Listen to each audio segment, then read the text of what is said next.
afternoon and welcome to the August 9th, 2018 meeting of the Little Rock Planning Commission. Why don't we start with roll call, please? Chairman Berry.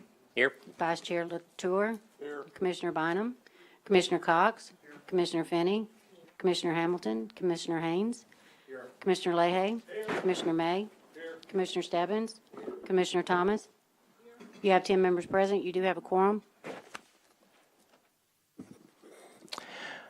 Thank you. Do I hear a motion for the approval of the June 28th, 2018 amendments? If I can turn on everyone's mic. Just a moment. I've heard a motion and seconded for approval of the minutes of the June 28th, 2018 meeting. Those approved, raise your hand. Those who do not, motion passes. Before we do presentation of the consent agenda, I'm going to try to fix this. It's turned off at the, there we go. Never mind. Okay, let's proceed with the consent agenda, please. That won't go off. It won't go off. Nope. Technology gets in the way.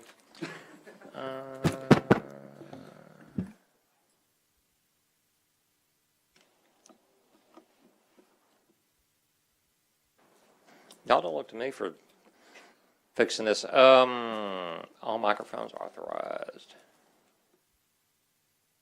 See if that works. Can you turn it on? Yes. Hit the right button. Thank you. Okay, consent agenda, please. Little Rock Planning Commission Subdivision Consent Agenda, August the 9th, 2018. Items for consent withdrawal. Item A, file number S-1811, Lamarche Village Preliminary Plat, located at 16307 Taylor Loop Road. The applicant submitted a request dated July 20th, 2018, requesting withdrawal of this item without prejudice. Staff is supportive of the withdrawal request. Item number 3, file number S-1787-A, Quicks Lake Edition, replat, lots 6AR and 6BR, located near the 1220 and 1400 blocks of Stewart Road. The applicant submitted a request dated July the 6th, 2018, requesting withdrawal of this item without prejudice. Staff is supportive of the withdrawal request. Item number 7, file number Z-4223-A, Hounds Hideaway, short form PCD, located at 8501 Pinnacle Valley Road. And item number 10, 1500 South Bowman Road, file number Z-9022A, located at 1500 South Bowman Road, or 1500 South Bowman Road, short form PCD, located at 1500 South Bowman Road. The applicants submitted a request dated August the 6th, 2018, requesting withdrawal of these items. The withdrawal request will require a waiver of the Commission's bylaws with regard to the late withdrawal request. Staff is supportive of the withdrawal request.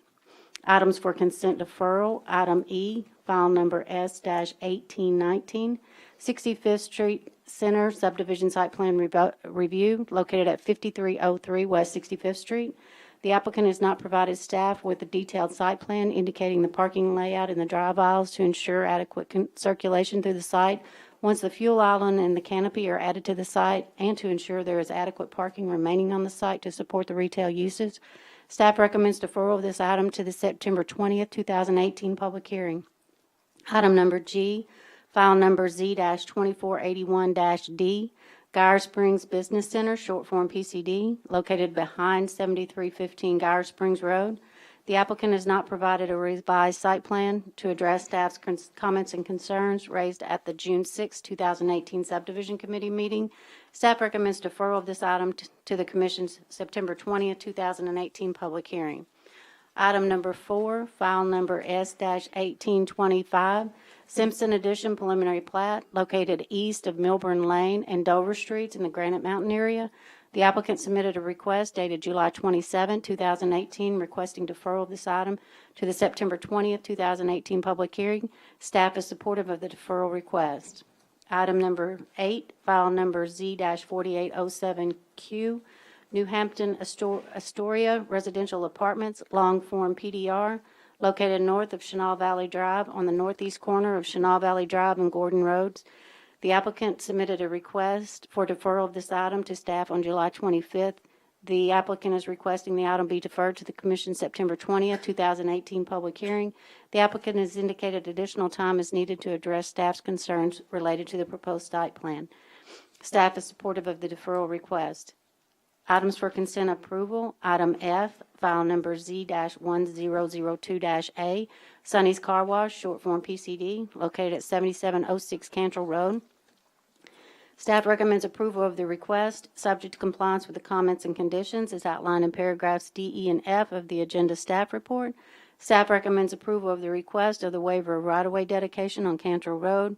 Staff recommends the current configuration and location of the dumpster pad be revised to eliminate the need for the collection truck to back out onto Cantrell Road during collection. The dumpster pad should be reconfigured and relocated to provide a sufficient turning radius for the collection truck.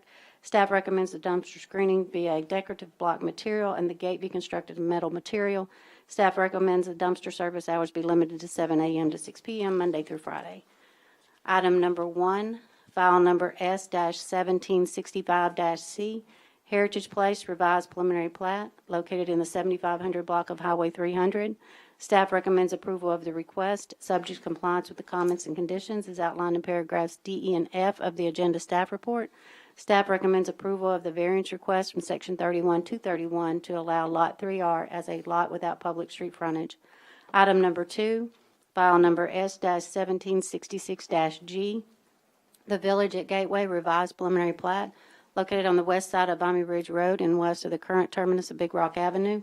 Staff recommends approval of the request, subject to compliance with the comments and conditions as outlined in paragraphs D, E, and F of the agenda staff report. Staff recommends approval of the variance request to allow advanced grading of future phases with the construction of the first phase of the subdivision. Staff recommends approval of the variance request to allow reduced platted building line for the proposed residential lots indicated with alley access and rear-loaded garages. Item number 6, file number S-1824, 8910 Higgins Switch Subdivision Site Plan Review, located at 8910 Higgins Switch Road. Staff recommends approval of the request, subject to compliance with the comments and conditions as outlined in paragraphs D, E, and F of the agenda staff report. Staff recommends prior to the issuance of a 911 address by the county, the southernmost home be relocated outside the road right-of-way. Item number 9, file number Z-4987-G, Riverdale RH5B, revised short form PCD, located on the east side of Riverfront Drive, just south of Morgan Keegan Drive. Staff recommends approval of the request, subject to compliance with the comments and conditions as outlined in paragraphs D, E, and F of the agenda staff report. Staff recommends approval of the variance request from Section 30-43 and 31-210 to allow the northern drive as indicated on the site plan. Item number 11, file number Z-9061-A, The Plaza, revised long form PCD, located on the southwest corner of 65th Street and Scott Hamilton Drive.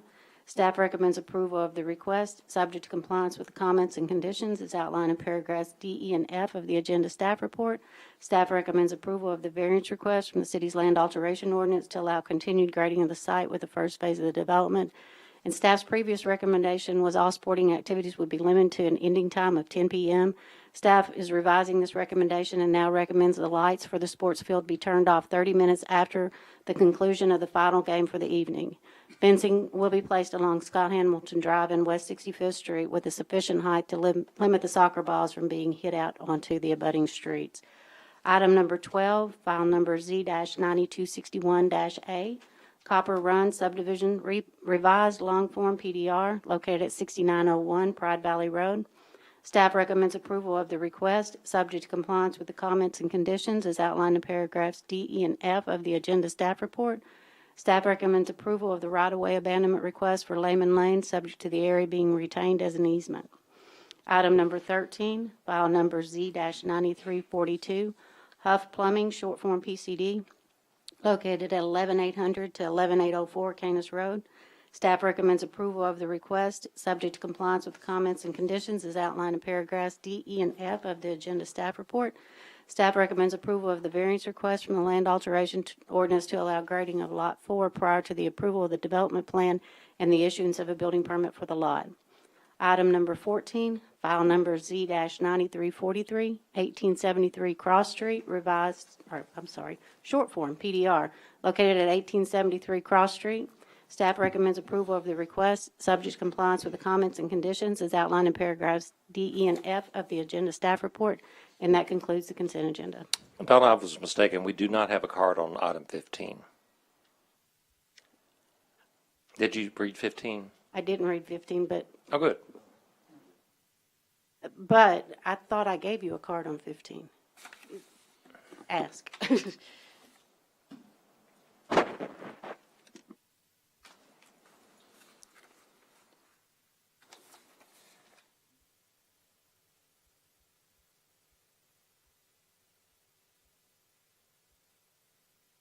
It actually was for item B. It looked like a 15. Do I have anyone here that is speaking against the item on East 4th Street?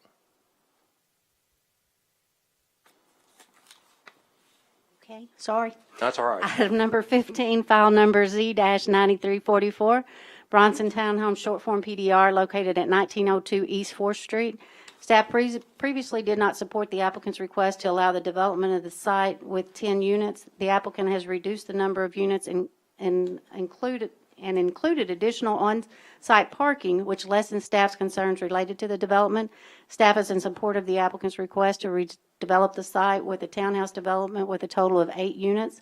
The development is proposed in phases, with each building potentially being constructed in a single phase.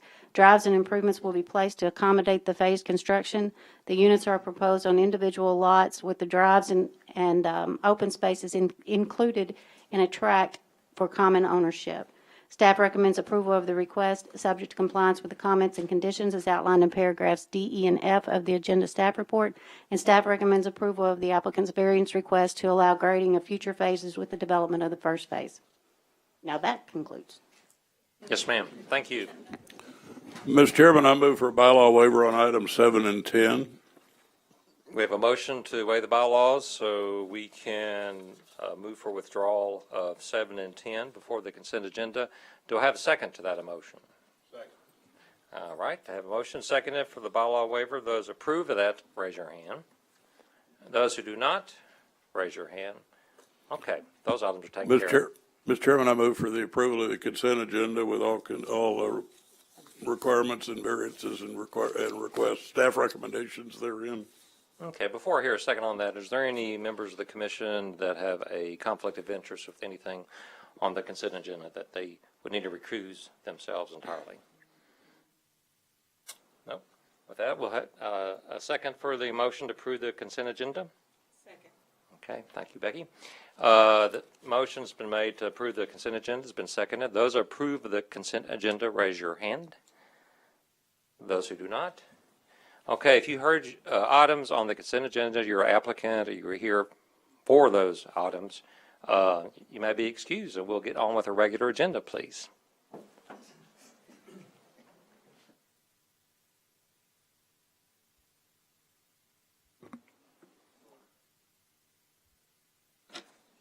And while they're transitioning staff, let me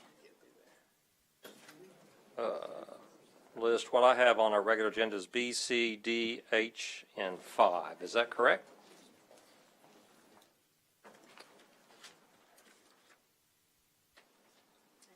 Okay, thank you.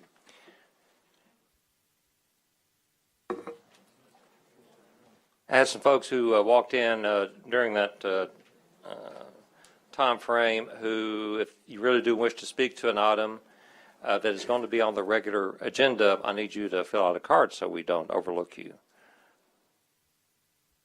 Seeing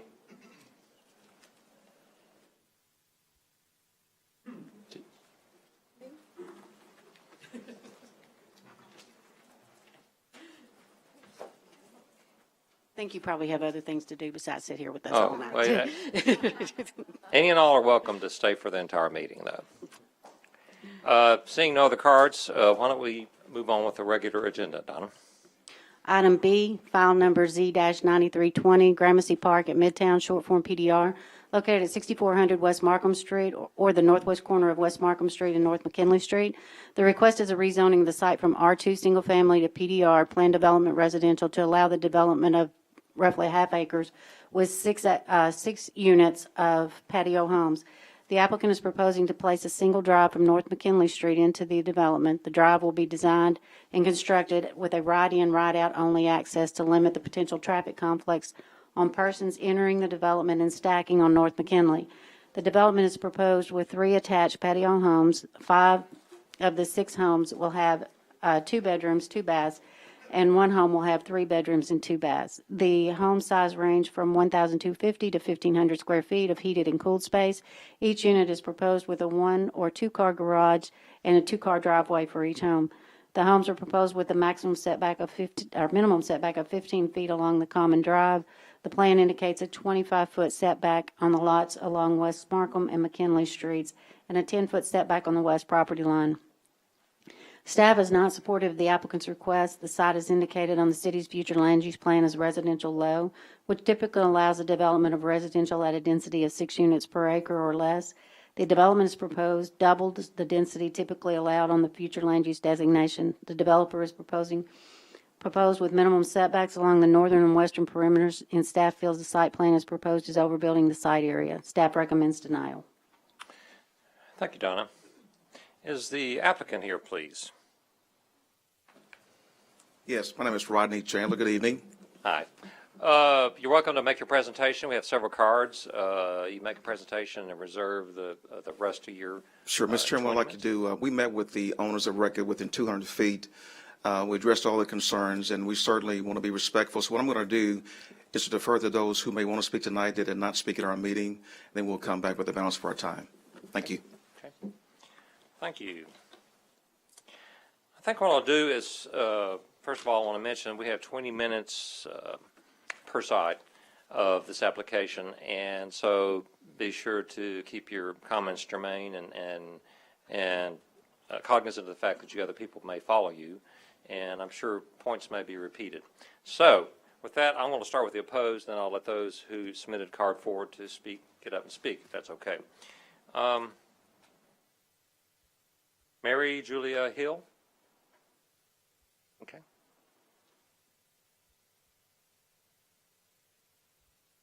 Good afternoon. I'm Mary Julia Hill. I'm the president of the Briarwood Area Neighborhood Association, which is physically located directly across the street from this property. I am here with 3 other neighborhood association presidents, Bill Jones from Hall High, Pam Powell from University Park, and Alan Clack from Pilot Point. All of our neighborhoods surround this property, but there is not an active neighborhood association exactly where this property is located. However, because I'm physically right across the street, frequently neighbors from that area contact me and ask me to advocate for them, which is the case here. I was contacted by a number of neighbors, all of which were adamantly opposed, except for one. There was one gentleman who is in favor of this project. I'd like to note, however, that he is moving and is currently selling his home, and I brought a graphic here from Zillow. It's a home sales website that shows the listing for that property. Okay. I'd like to say that the reason that our neighborhood association is opposed to this project is the density. Again, something that was mentioned. And the reason, frankly, is crime, because our neighborhood association goes from University Avenue all the way to Cunningham Lake Road, which is just shy of John Barrow. And in all that area, we have an epicenter for crime. And our epicenter of crime is, again, where duplexes are located, a high density of duplexes. Here, this I downloaded from the City of Little Rock Citizens Connect open data portal. This information on police incidents is public information open to everybody. This was the month prior to the first meeting that's been postponed several times. So that's representative. I've been tracking the incidents in my neighborhood for every month for more than 6 years now. So I'd have to say that's representative of that. The other thing with the duplexes, and here again is another map. This is rental property environment. This specifically shows the numbers are duplexes where it says. Speak to the mic, please. Okay, sorry about that. numbers, the high density of duplexes in that area. This is also where the epicenter of crime is. And you can see where the crime radiates out. Those are all rental properties. Once those duplexes became rental properties geometrically increased and expanded in that particular neighborhood, in that subdivision, and has grown through the rest of our subdivisions. The reason I think this is important, although the documentation I saw specifically on this project is that the homes will be for sale and that they could become rental, is because a year ago, this same builder, Icon Homes, purchased a lot in my neighborhood in Fair Hills Circle, built 2 homes. Those homes did not sell, immediately became rental property, and since that time, we now have more rental property on Fair Hills Circle. So that's... What's your comments? Yes, sir. Okay. I believe this project is detrimental to the integrity of this established neighborhood. Okay. Thank you for your comments. Alan Clack.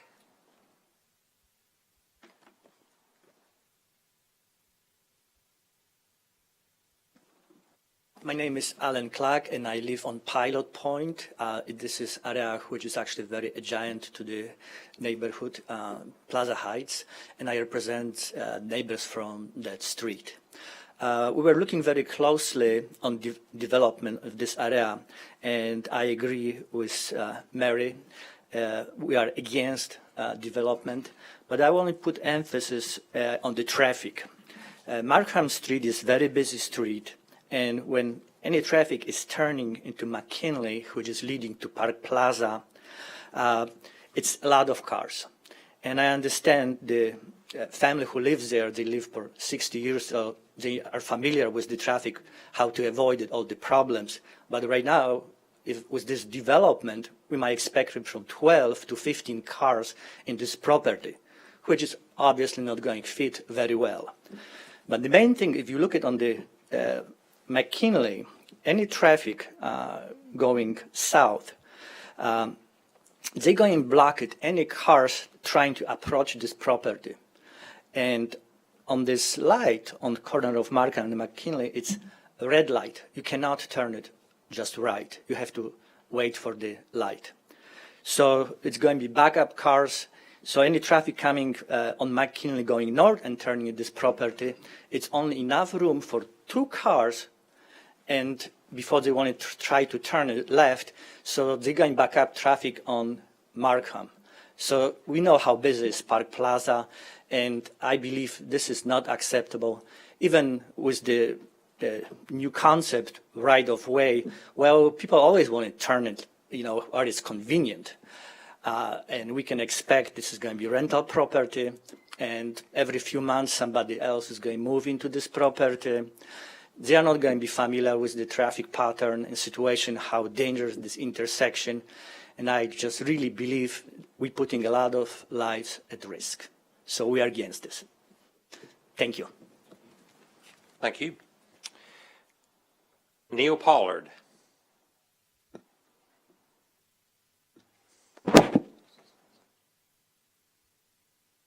Thank y'all for letting us hear, for y'all to hear us.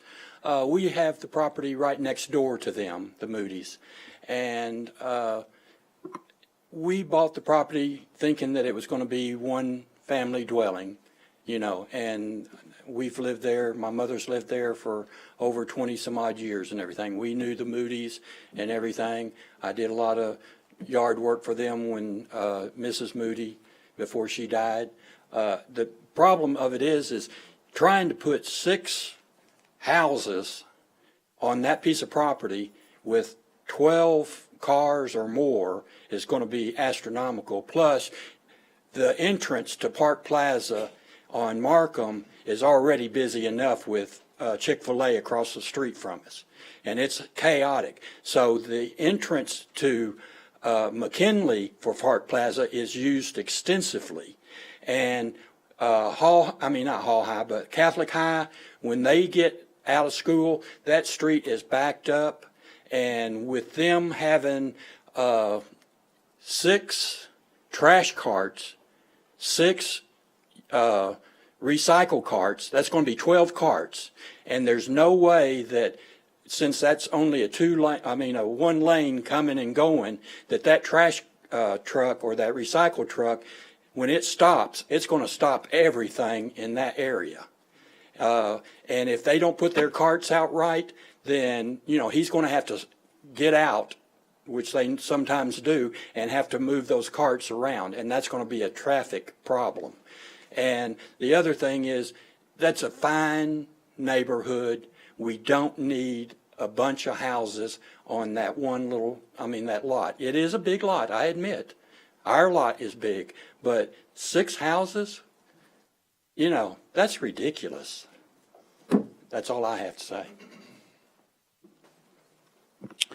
Thank you. Carolyn Pollard, please. My mother's over here. She can't really get up.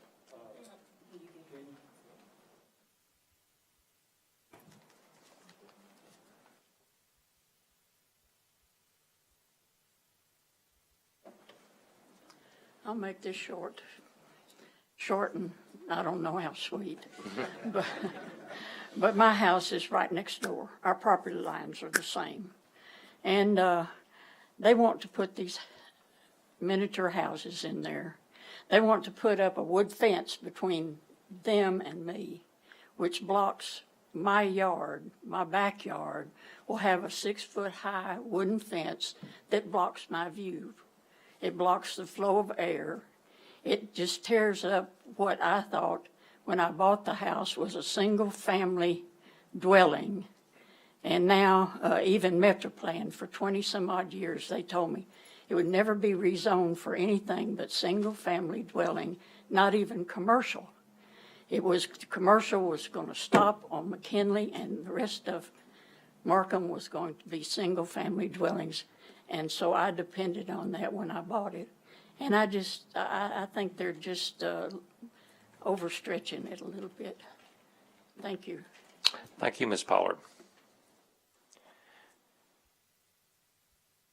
Nell Matthews.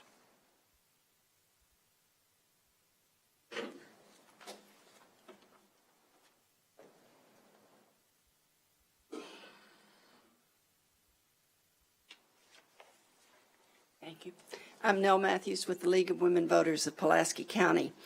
And the League is opposed to rezoning of 6400 West Markham because citing 3 duplexes in this long-established residential neighborhood is highly inappropriate.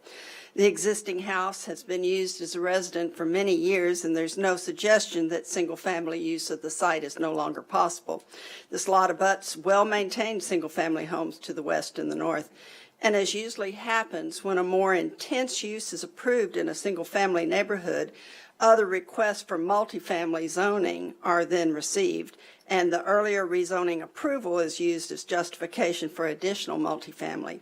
The end result is often a lot more multifamily. In this case, along a very busy stretch of a major thoroughfare, increasing traffic and livability issues for the area. And as to this particular application, the setbacks on the west and north are inadequate, and the facades of the 2 duplexes fronting on Markham make no attempt to blend into the existing neighborhood. The use asked and the project presented would be detrimental to the well-being of the nearby neighborhoods. And I live in Briarwood, across the street. Thank you. We have several cards here for the application, and I will go through those and read names and see if you'd like to get up and speak. Martha Gassaway. No, I choose not to speak because actually, after hearing from more of my neighbors, Okay. All right then. Ben Moody.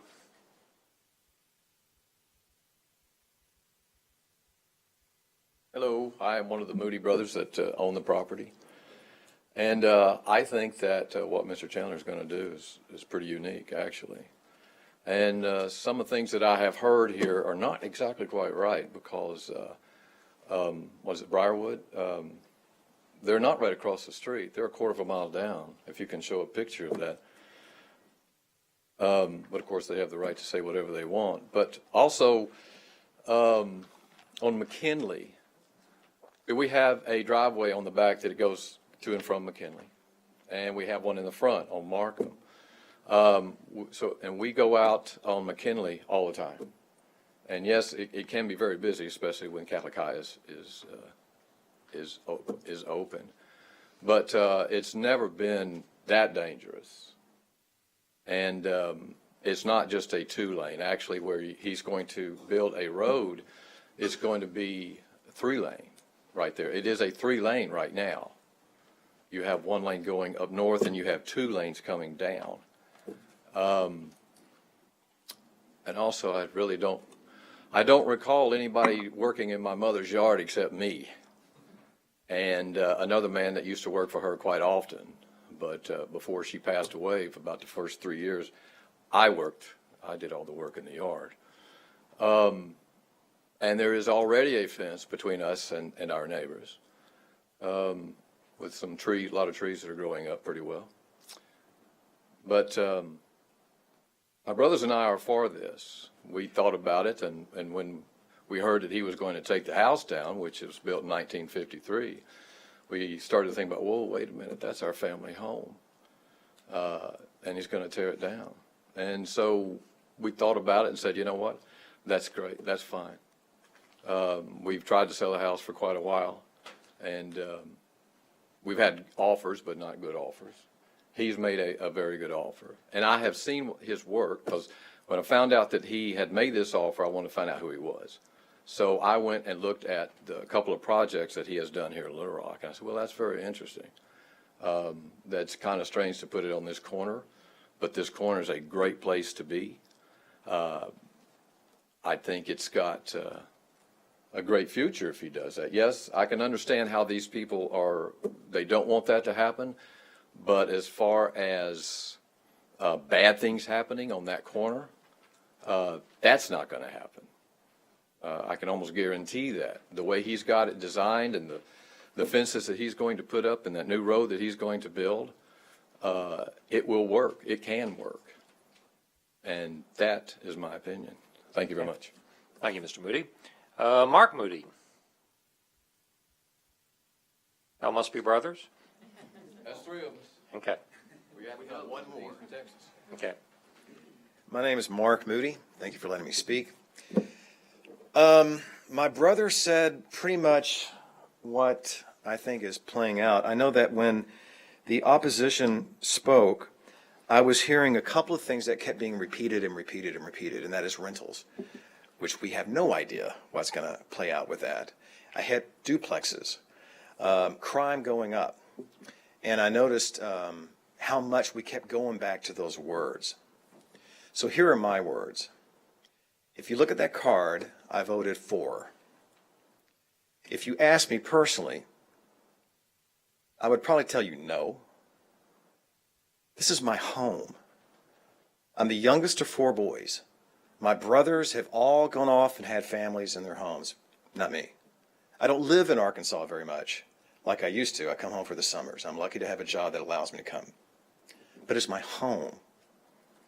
The room I go to is my room when I went to Hall High, when I went to Booker, when I went to Pulaski Heights, with my Planet of the Apes poster still on the wall. That's my room.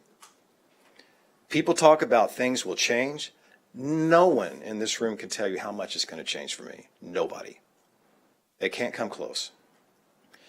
But with that said, I believe the gentleman who has come to us has offered an honorable and well-done approach, well-thought-out approach, well-worked approach to make this work. And it's time. We've tried for 3 years and we've had nothing but commercial people come, which we've turned down. It's time. As much as I hate it, it is time. It's an old house. And all my memories in that old house will be gone. They'll be in my head, but I can never walk on those grounds again, and that's tough. It's tough for me to stand up here and have to defend myself. My parents were good people in this city. We are the last original, for lack of a better term, pioneers in that area. My father moved there when it was nothing but woods. Up on top of McKinley, it was a farmhouse with horses. I remember Ann Gates would take her horse and ride down McKinley when it was a dirt road. My father saw Park Plaza coming up, had no idea they were going to do that. No idea. And my mother would say, he would say, dear, they're building a mall across the street from us. And they did it. But we kids loved it. It was our home away from home. But I needed to come and let you know that, of how I feel about this whole thing and how uncomfortable I am to hear people come with opposition. It's uncomfortable to hear that because my family never was someone who would have someone oppose us, ever. So I hope you will consider it. Thank you for letting me have time to speak on this matter. Thank you. Shelley Stein?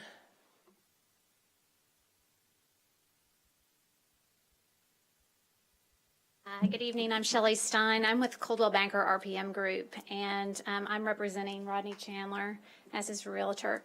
I'm coming to you because you've got a great project that's starting out in the old Sears area, and this is an opportunity for you guys to approve something with that great progress and bring it on up.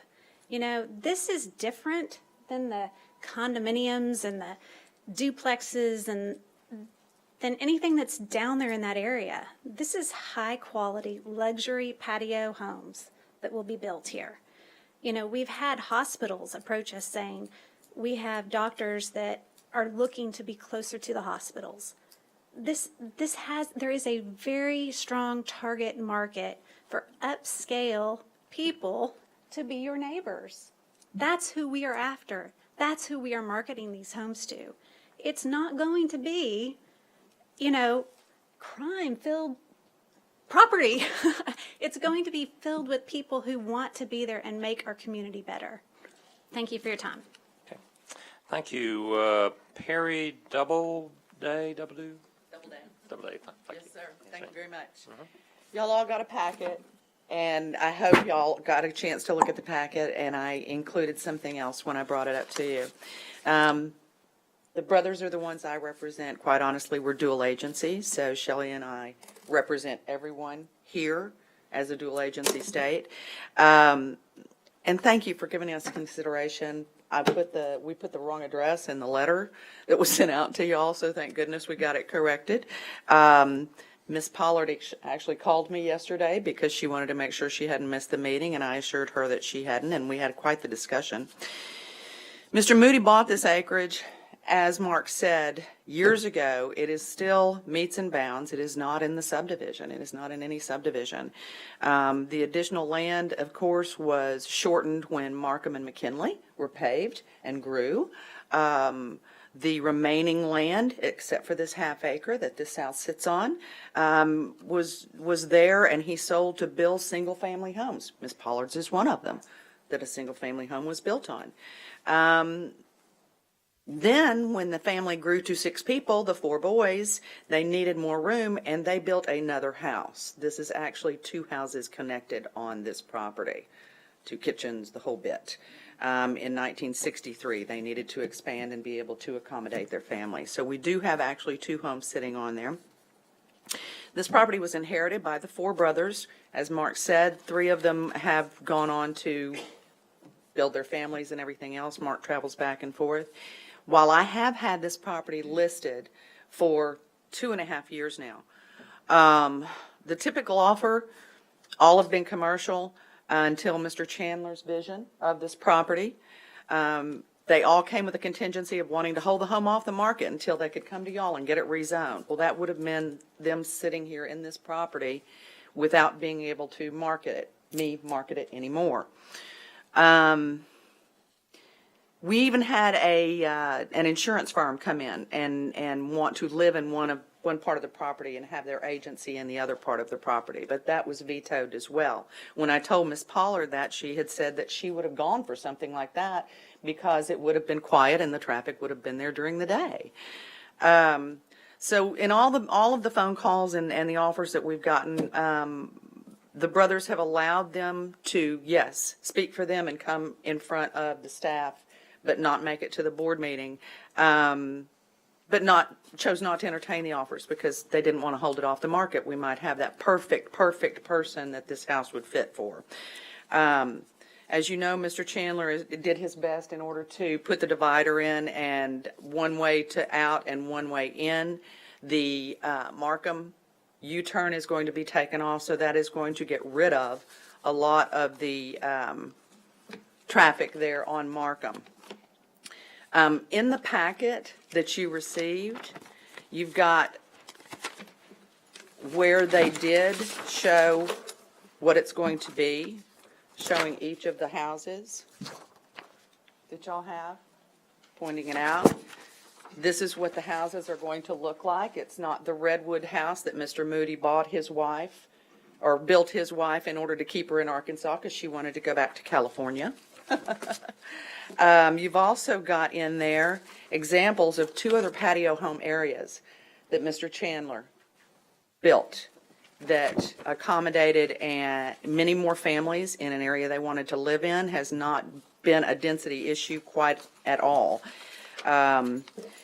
There are several people that are for this throughout Briarwood, Hall High, Pulaski Heights that have told us, and I just included a handful of those in what I gave to y'all. And then we had AEDI, who was able to come together, and that's the piece that I gave y'all, to show what this is going to benefit the city. If we're going to keep the commercial off that corner, then these brothers that inherited the land do have the right to move forward in selling it and go on with their own lives. And we just think that the progress made in Midtown, and this was brought up, the district at Midtown, of course, and you've got the mixed use of Target and retail and the apartments there. And you drive up to that corner, and to have something that is going to be beautiful on that corner that's going to increase the value of the homes in the area and be a high-scale living area, I think is the progress that we need in Midtown right now. Thank you. Scott Moody, not to forget the third of 4 brothers. Thanks for hearing us. A lot of things have already been said. I don't want to repeat everybody else, but I think the handout that Perry gave y'all shows the financial aspect of this. Increased tax revenue for the city, increased property values for the surrounding area. So in that regard there, that's a win-win for everybody. In my opinion, the city will either do one of 2 things. It'll either stagnate or it'll grow. And you grow, Little Rock has done that very well by expansion. And when we built that house in '53, we were outside the city limits. Markham was barely a 2-lane road. It ended where 430 Bridge goes across Markham now, and it was a dirt road from there on out. So expansion, that's what makes the city grow, and that's what allowed these people that live in Briarwood and Wingate to live in their homes today. Otherwise, it wouldn't be there. But thank you for your consideration. Okay. Thank you. Mr. Chandler. Thank you, Mr. Chairman. I think we heard quite a bit in the last few minutes on both sides. And let me say, I welcome spirited, passionate discussion. I think it's very important and healthy to the process.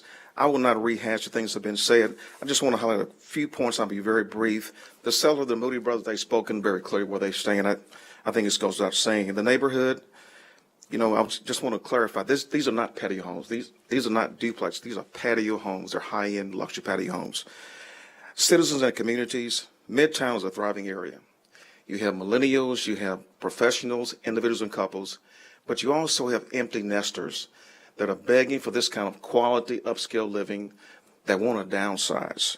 When you think about the city of Little Rock has been stated the tax base, you're talking about $16,000 per year in additional tax base on real estate. I think it's very important economically that the city of Little Rock continue to increase its tax base. When you talk about environmental safety and being friendly, we retained, if you put back up the other slide that shows the actual development, you'll see we retained 80% of the trees on the property, which speaks to the integrity and the character that we as a team are trying to be sensitive to the neighborhood as well as protecting the environment. The last thing is market demand. When you think about hospitals, we've already been contacted. They want this. They need it for the doctors that travel abroad. So there's a pent-up need here. I think that All these factors make for a great opportunity to make a change and do something different. I want to share with you a quote from Randy Lewis. He's the author of No Greatness Without Goodness. He says, while fear of change only stands in the way, a clear vision inspires. While fear makes us try to avoid loss, vision encourages us to take the healthy risk. While fear makes us want to hedge our bets, vision emboldens us. While fear leads us to run out the clock, vision helps us to drop a good play and score a touchdown. If we're going to change the perception of this city regarding growth, we have to lead with vision. Nothing else will do. Thank you for your time.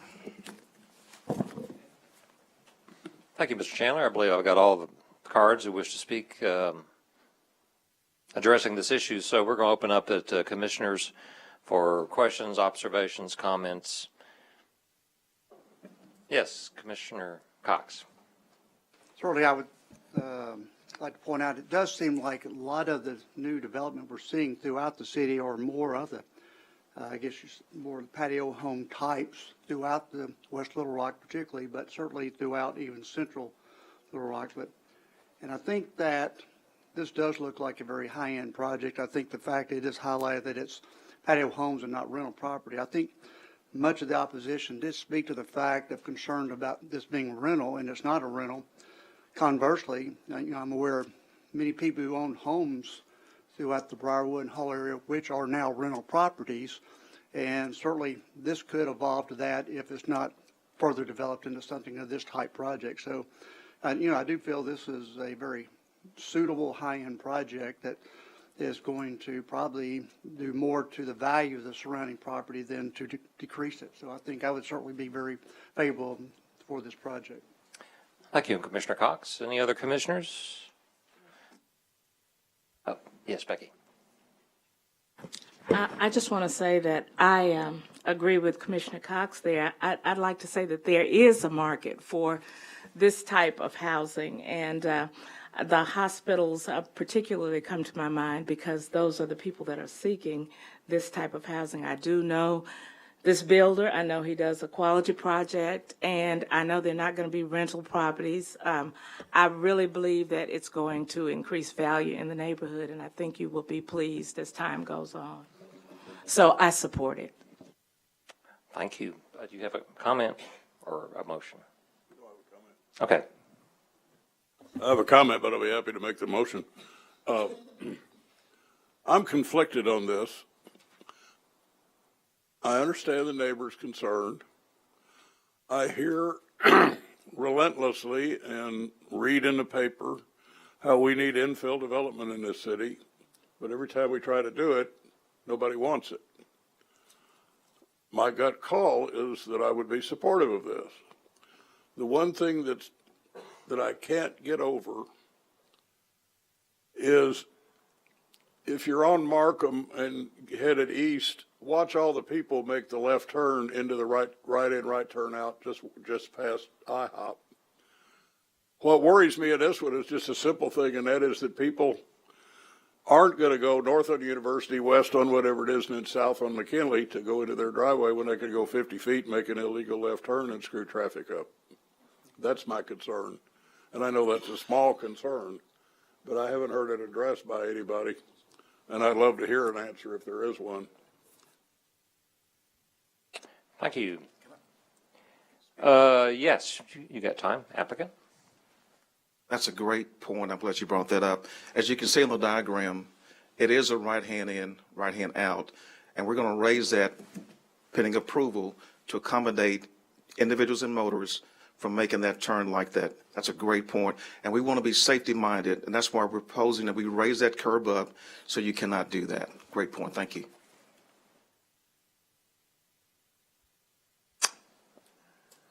I have a question for staff. The maximum density for this lot is 3 units. Is that correct or not?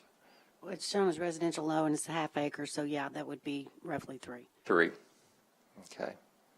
Yeah, the other, before I ask for a motion, the other commissioners' comments, we look for middle housing, and that's, we don't get that kind of housing in terms of patio and higher density. I know density is a dirty word, but it's something we have to face.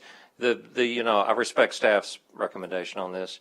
The challenge of these corner lots on Markham and all neighborhoods is owner-occupied housing is not necessarily sustainable, so the value of those properties will go down as they're currently zoned. So what do you do with those properties? So with that in mind, I'll entertain a motion.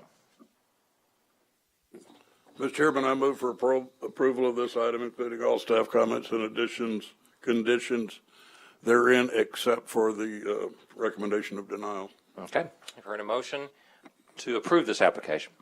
Those who wants to second that? Second. We've had a motion to second.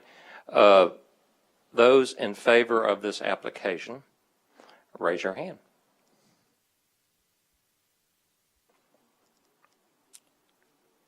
Did you get a count?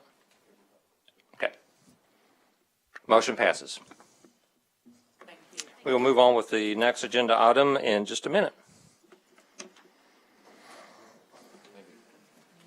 Thank you.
Okay, staff, let's proceed with reading of item C, please. Item C, file number Z-9321, Calhoun, short form PDR, located at 4208 Fairview Road. The property, the property at 4206 Fairview Road. Oh, I'm sorry. The request is a rezoning of the property from its current R2 to PDR to allow for the development of a second floor addition to the existing home.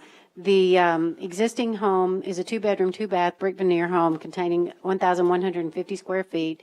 There's a separate carport which was built behind the home on grade of about 4 to 5 feet higher than the home. The applicant proposes to renovate the home and add a second floor with a ramp up from the carport to the new level.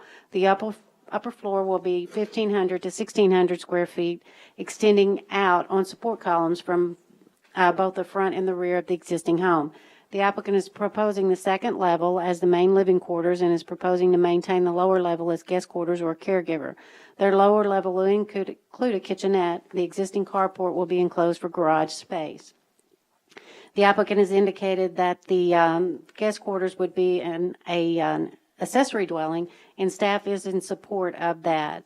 The applicant has indicated there is no perimeter fencing. Should perimeter fencing be desired in the future, the fencings will be placed as typically allowed per the R2 single-family zoning district. The applicant also notes there are no accessory structures proposed for the site, but requests the ability to allow accessory structures as typically allowed within the R2 single-family zoning district. The request also includes the allowance of home occupations as typically allowed in the residential district.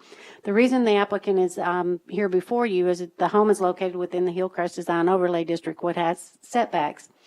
The one corner of the home with the new addition is proposed to encroach within the setback that is typically required with the Hillcrest Design Overlay District.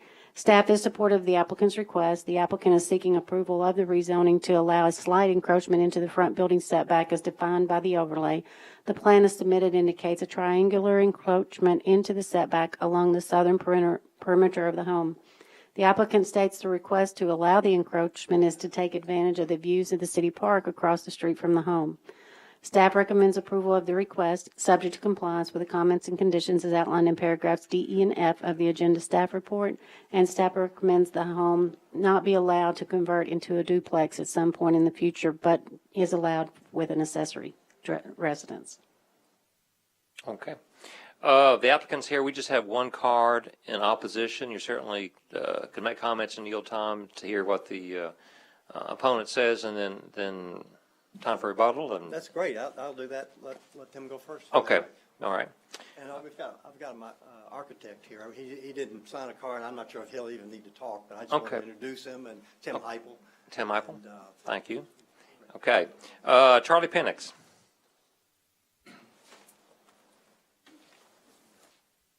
Hi, this ought to be interesting. Architect, architect. We're friends. It's all fun. My name is Charlie Penix, and I'm an architect, and will be a neighbor of the Calhouns. I'm their neighbor now, really. They live a little further away than they will. And work with the planning staff all the time, by the way. You have a great staff. They do a great job, and you don't pay them enough. So just like to thank you all for having me be here. We were notified of this variance 3 months ago in May, and it's been delayed several times. And three of the people that signed the petition, I guess you all have the packet that was sent in, have asked that I represent, all of the people that signed it have asked that I represent them here today. I would like to point out that there are 8 signatures on that petition that represent 100% of the neighbors that occupy houses that surround this property. And I would also like to point out that the recommendation of the staff to approve this was done before we got in, and maybe that's standard procedure, before we got notification. So our opposition was not taken into consideration. We asked that could it be reconsidered in light of we'd gotten this notification and we were against it. Would they reconsider? And we were told that was what you did at the Planning Commission. So here we are. They're nice folks, and whatever happens today, we're going to be good neighbors, and we're going to sit around the pool together and enjoy things. So this is not we don't like these people thing. They're very nice people. And believe it or not, I'm really not one of those crazy Hillcrest people who opposes everything that comes up in Hillcrest. I understand the need for variances because, you need variances sometime. But in my opinion, variances should be reserved for a real hardship, not because I want a better view from the second floor. I just don't think that's a hardship. When all of this came about, Joe and I got together. He asked if we could visit, and probably that's because I'm the only one of these 11 houses that have I've put an addition on my house. I've added the second floor addition, but I did it in the back because I did not want to disturb what's going on in the current street situation. There is really no hardship here. These lots are deep, and it is very easy to back this up. There's nothing that prevents from moving this back, so we don't have to ask for a variance. I offered to do some sketches and help Joe with that for free, no charge, and it's his property. He did not take me up on it, and here we are today. So we're fortunate to live in a really special neighborhood, and I don't know if you all have been in this neighborhood, but this is the property that the original Alsop estate was on. It's really a pretty spectacular piece of property. And in the 60s, there were these 11 houses that were built on it, and they all, it's even more so than other setback areas where you need to, take into account the setback requirements. It's really important in this area. These 11 houses are all kind of the same, and they make a family, and they work together as an entity. Unfortunately, I wish there were more restrictions in the neighborhood, but they're not. All we really have is zoning and the Hillcrest overlay.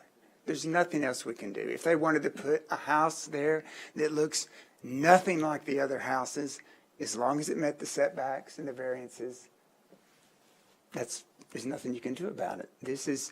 But just to give a variance, because I want a better view from the second floor, we would say, you bought this property, you're a lawyer, you can't say you didn't know about regulations and setbacks.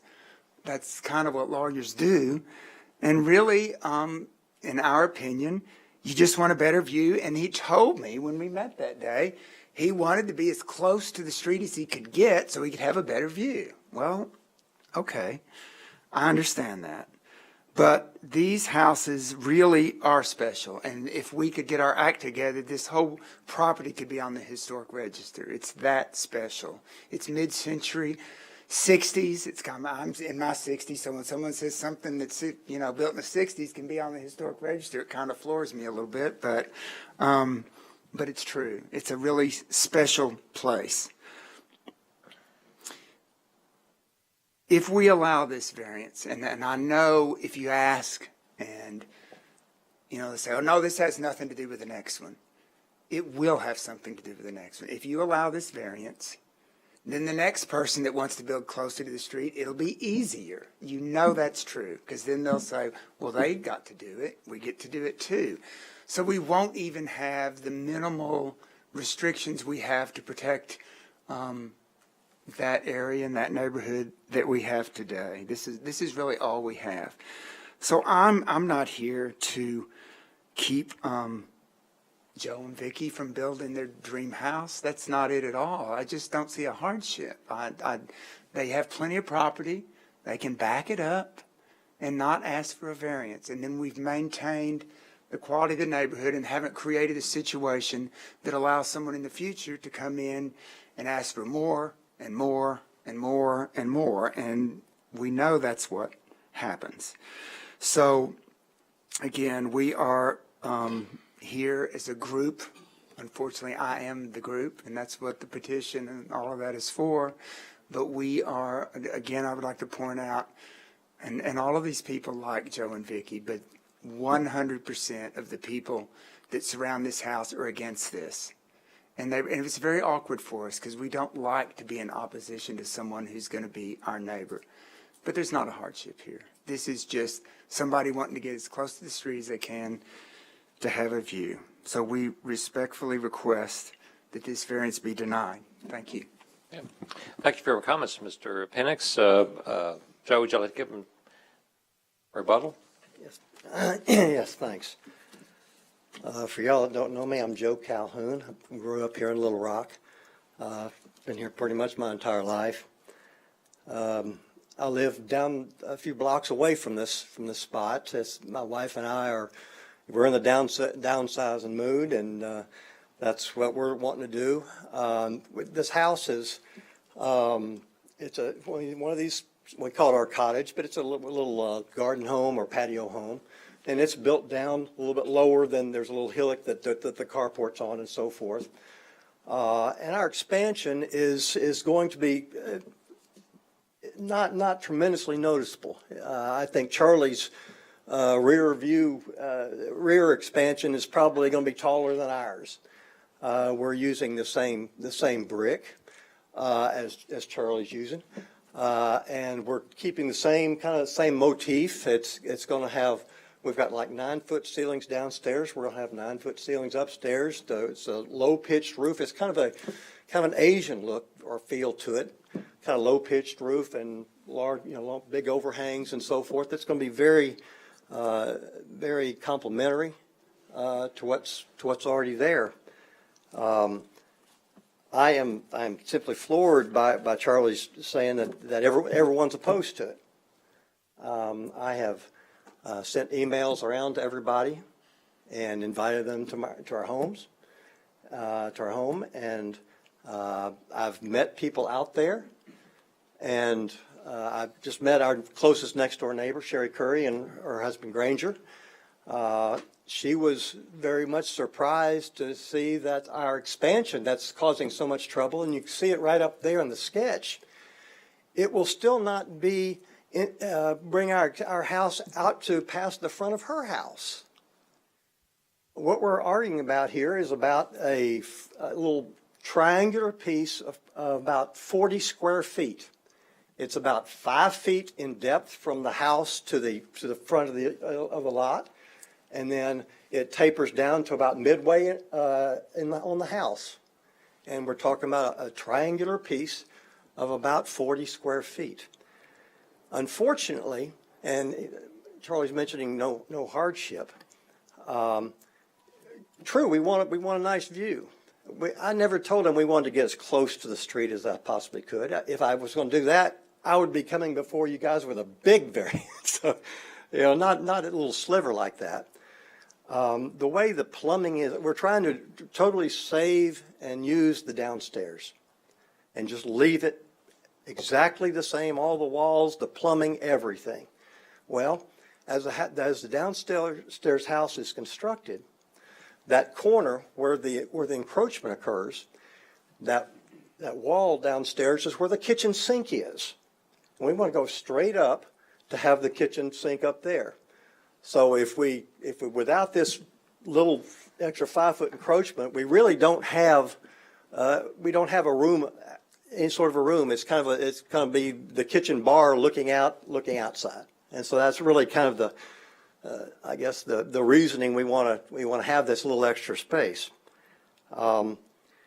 Charlie is not objecting on size or height or dimensions or style or anything. He's objecting on principle. On principle alone. On the imagined McMansions down, just waiting to jump out of the woods. I would really urge the board to please evaluate this project strictly on its merits, without the imagined, future McMansions. I mean, if and when one of those comes up, that's an entirely different set of circumstances. Again, I've talked to, several, just almost all of them, frankly. I've talked to more than half. And they have not said, well, there's two exceptions, Charlie and Fern, but no one else has said, that they basically said, we don't want to be a part of this. We don't want to be opposing or in favor of it.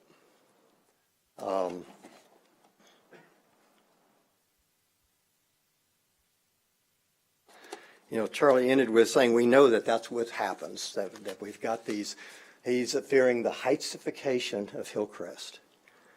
Our project, again, is totally consistent with what's around it. It's not even going to be sticking out past the nearest next door neighbor. We have already made some, not concessions. I think they were, we followed some of the neighbors' input. Instead of the wheelchair ramp that's going to be going from the garage up to the second floor entry, we're going to do a more tasteful staircase, and we're going to get a wheelchair lift for it. Neither my wife or I need that right now, but we're I want this to be, our last place, and we want a one-level place. That's what it amounts to. That's what the real need is we want to get, just kind of simplify and get to one level. Again, this is just in the words of their staff, it's just a slight triangular encroachment. And I'm just urging the board to follow the recommendations of its staff and approve this project. Thank you, Mr. Calhoun. Other commissioners? Commissioner Leahy. Do we have a drawing that indicates do we have a drawing that indicates the building line they're talking about? Walter, have you got anything back there okay, thank you. Okay. Anyone else? I have a question for staff. You had this on regular agendas. Is there something on this application that you wanted to?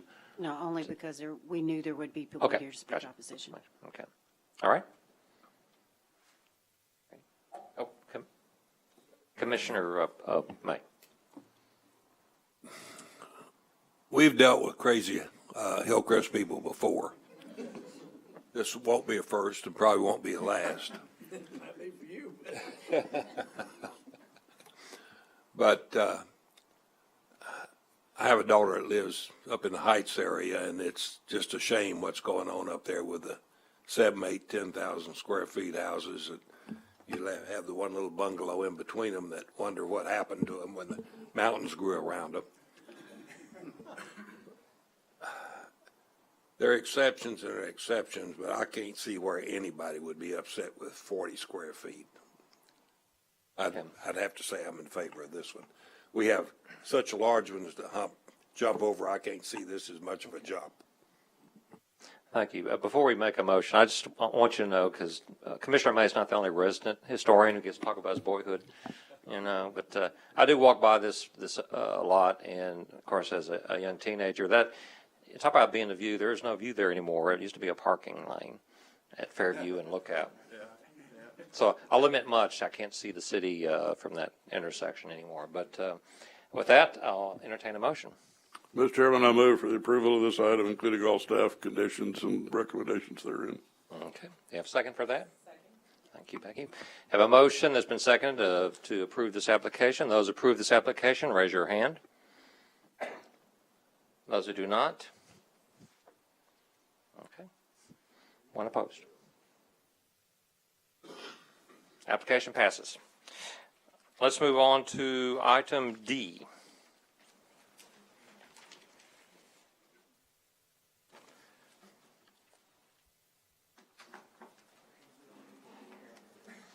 Item D, file number S-1809-A, Breeding Edition, preliminary final plat located at 7718 Henderson Road. On April 5th, 2018, the Little Rock Planning Commission denied a request to allow the subdivision of this 4.97-acre parcel into 3 lots. The applicant indicated the subdivision was requested to allow the future development of 2 additional home sites. One of the lots, Lot 2, was requested as a pipe stem lot. Lot 3 was indicated with a depth to width ratio variance. The current request is for plat approval to allow the subdivision of the property into 2 lots. The lots are indicated containing 2.26 acres and a 2.71 acres. The applicant is requesting a variance from the city subdivision ordinance to allow an increased lot depth to width ratio for the proposed lots. The ordinance states no residential lot shall be more than 3 times as deep as it is wide. The applicant is proposing to provide sanitary sewer with septic tanks. The applicant has provided documentation from the health department indicating that the existing subsurface septic system in place on Lot 1 is functioning properly. The applicant has also provided documentation that Lot 2 has been approved from Arkansas Department of Health for the installation of a subsurface sewer disposal system. Staff is supportive of the applicant's request for the plat approval. The applicant is seeking approval to allow the use or the creation of the second lot for a home site on the property. The applicant has provided the information concerning the proposed wastewater collection system and has indicated there is adequate area to allow for subsurface treatment systems on each of the lots. The current request does not include the consideration for a future home on the site. Should the home be constructed of a type which requires review and approval by the city as a separate application, the Planning Commission and/or Board of Directors will be required to review the request at that time. Staff recommends approval of the request, subject to compliance with the comments and conditions as outlined in paragraphs D, E, and F of the agenda staff report. Staff recommends approval of the variance request from Section 31 to 32 to allow an increased depth to width ratio for the 2 lots. Is the applicant here? Okay. We have 9 cards in opposition. You're certainly welcome to make some comments and wait for the others to comment and come back up and address those. Okay. Okay. I have 9 cards here. We have 20 minutes, as you know, as a reasonable limitation on the total amount of time. So I ask you to keep germane and recognize that there's other people following you and that comments may be repeated. So with that, I'll get started. Jeanette Goss.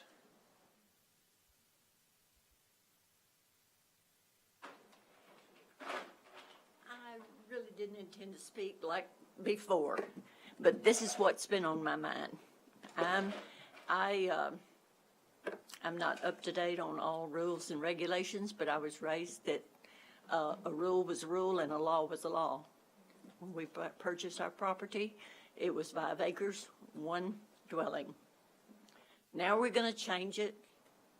If we do that, everybody that has 5 acres, including me, can sell half of it. We don't have any crime on our street. We have people that walk. We have children.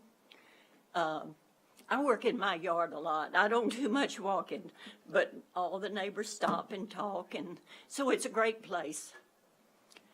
Not as expensive as Hillcrest, probably, but we love it. It is our home. So that is my thought, is why is the rule there if it's not obeyed? Now, that's my question. And people, there's a 5-acre plot across the street from me. They could put 5 trailers over there if they chose, if this passes. There's a 10-acre plot as we come in.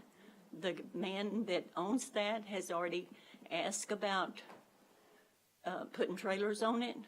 Now, I do know that he knows the 5-acre, he can only sell 5 acres because a lady across the street, her daughter, wanted to buy 1 acre from him, and he agreed, but then he found out, no, he could only split 5 split it up 2 parts, the 10 acres. So if we start splitting this up, he can put 10 trailers at our entrance. Our street is a dead-end street, so as you come in, that's what will welcome you, is 10 trailers. So that is my reason for objecting. Thank you, Ms. Goss, for your comments. Joyce Oates.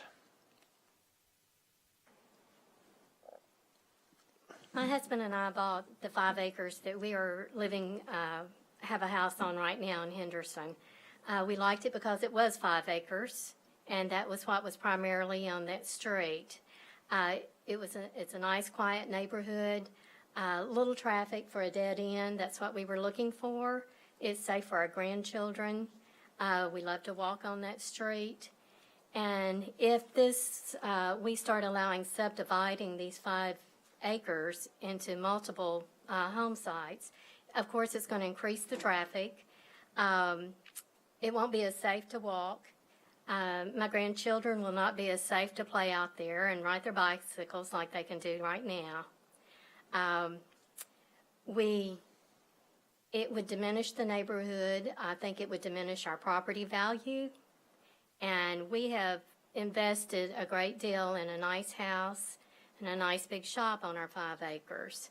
And we are fearful that it's going to diminish our property value as well. But primarily, once you subdivide 1 lot, you're going to be easily subdividing in the future if there are requests.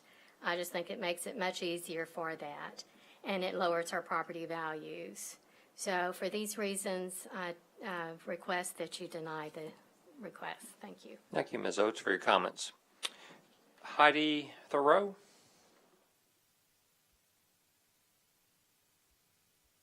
Good afternoon. I just want to reiterate what they're saying about the mobile homes. We have on good authority that is what the breedings are planning on putting on the subdivided property, the one that does not have a home on it already. But if you do allow this, that is opening up a dangerous precedent for other people to start putting mobile homes in this neighborhood. As of right now, pretty much every home on this property, with the exception of maybe 1 or 2 that has been grandfathered in for many, many years, are all site-built homes. And I lived there for 11 years, and almost everybody on that street has lived there longer than I have. It's very quiet. We moved there because it was very clean, very quiet. There was not a lot of mobile homes. Our property value has gone up since I've lived there, and I am right next door to the breeding property. And I feel that if you allow this to be split up, you're just paving way for them to get exception to put a mobile home on that property, and that's going to diminish my property value. And I am not looking to move. I want to be there for many, many years, and I feel that that may not be something I'll be able to do if you pass this request. So I'm opposed. Thank you. Thank you. Alan Macon, or Machen?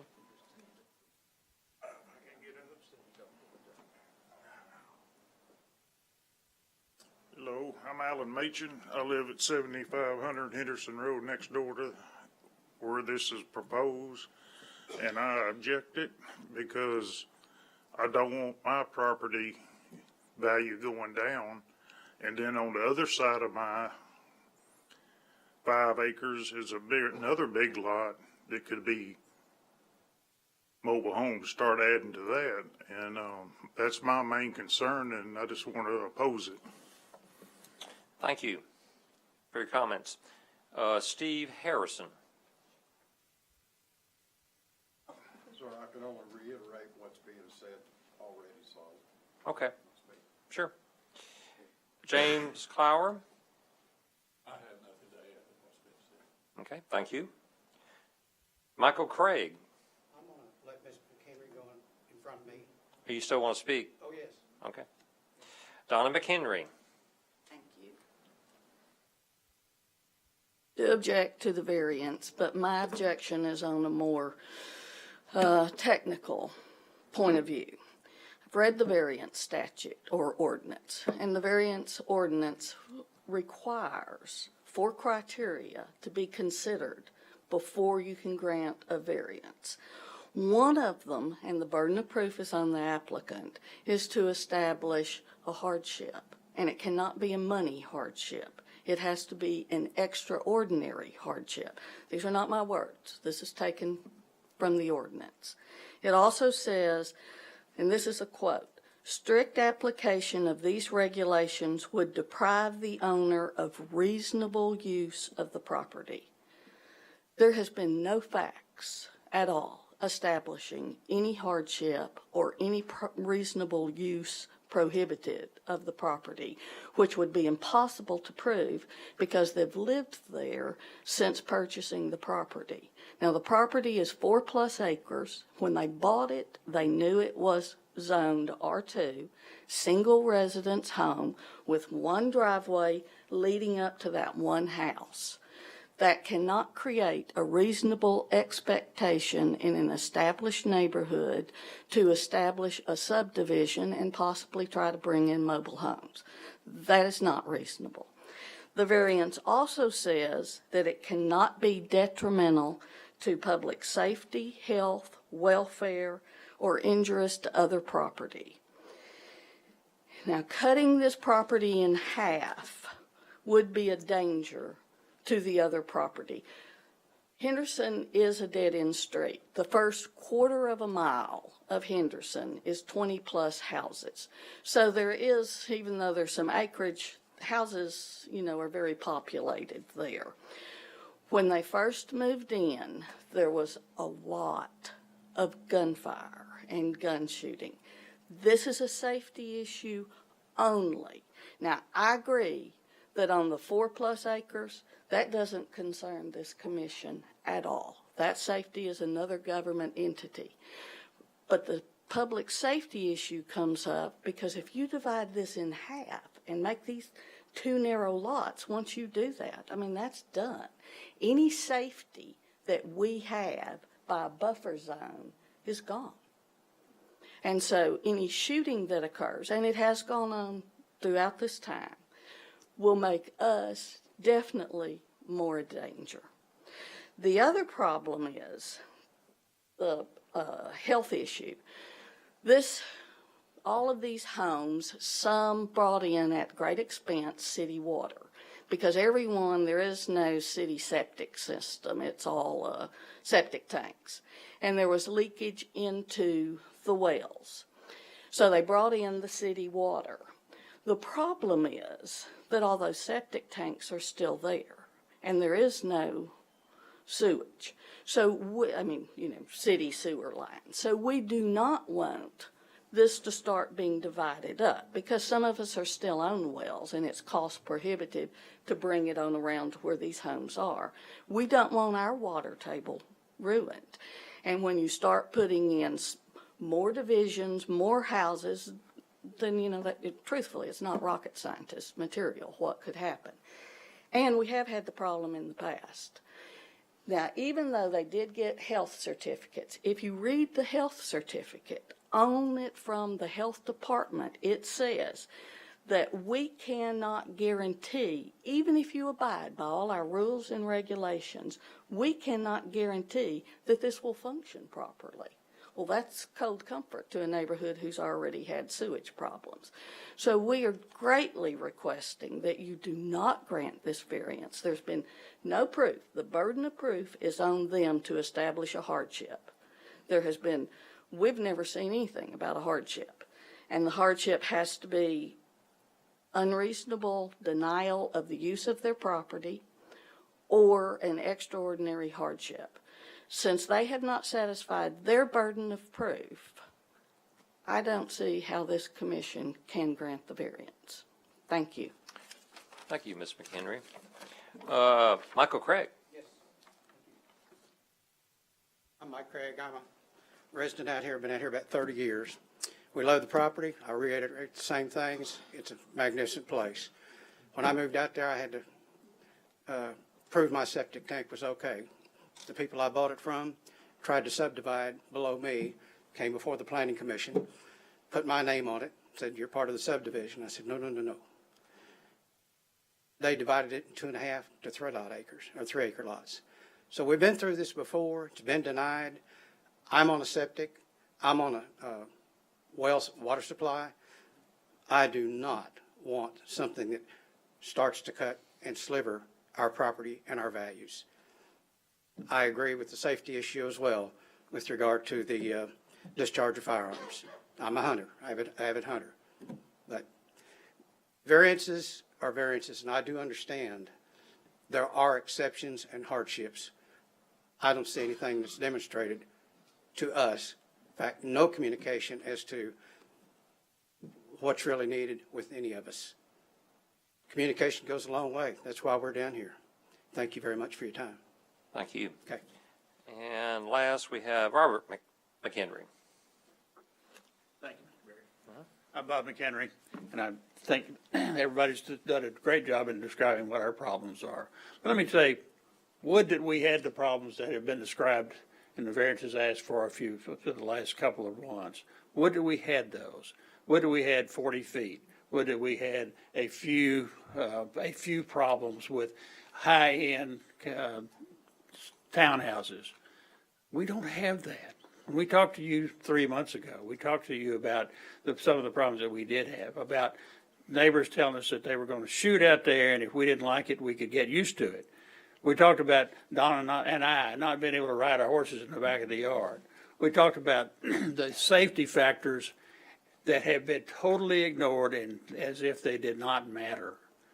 Now, we live in a neighborhood, again, as Goss said, not as fancy, Mr. May, as Hillcrest, but a nice neighborhood with nice people and nice spots to ride, to walk, to visit. The children that walk in these areas and play in these areas will be greatly damaged by the problems of the shooting going on and as Donna said, when you push that back, it will put it within 100 or 200 or 5 feet from our property where they'll be shooting into animals, into our grandchildren, into us. So, members of the commission, we ask you to consider, as you considered the last time, and we are worried about, not certainly we worry about mobile homes that will come in, and we all know that was another, we'll be able to talk to you again about that or somebody about that. But we're also worried about what will occur when when this variance is, if this variance is granted, a variance that, as Donna said, there has been no indication of why it needs to be done, no hardship indicated. They just want it done, and we have, and changed. And as Ms. Goss said quite eloquently, the ordinance is the ordinance. If it was there in the first place, it was there for a purpose. We see the purpose, and we ask you to keep that purpose. Thank you all for your time. Thank you, Mr. McHenry. Okay, that gets through the cards. The applicant would like to approach the lectern and make your comments, please.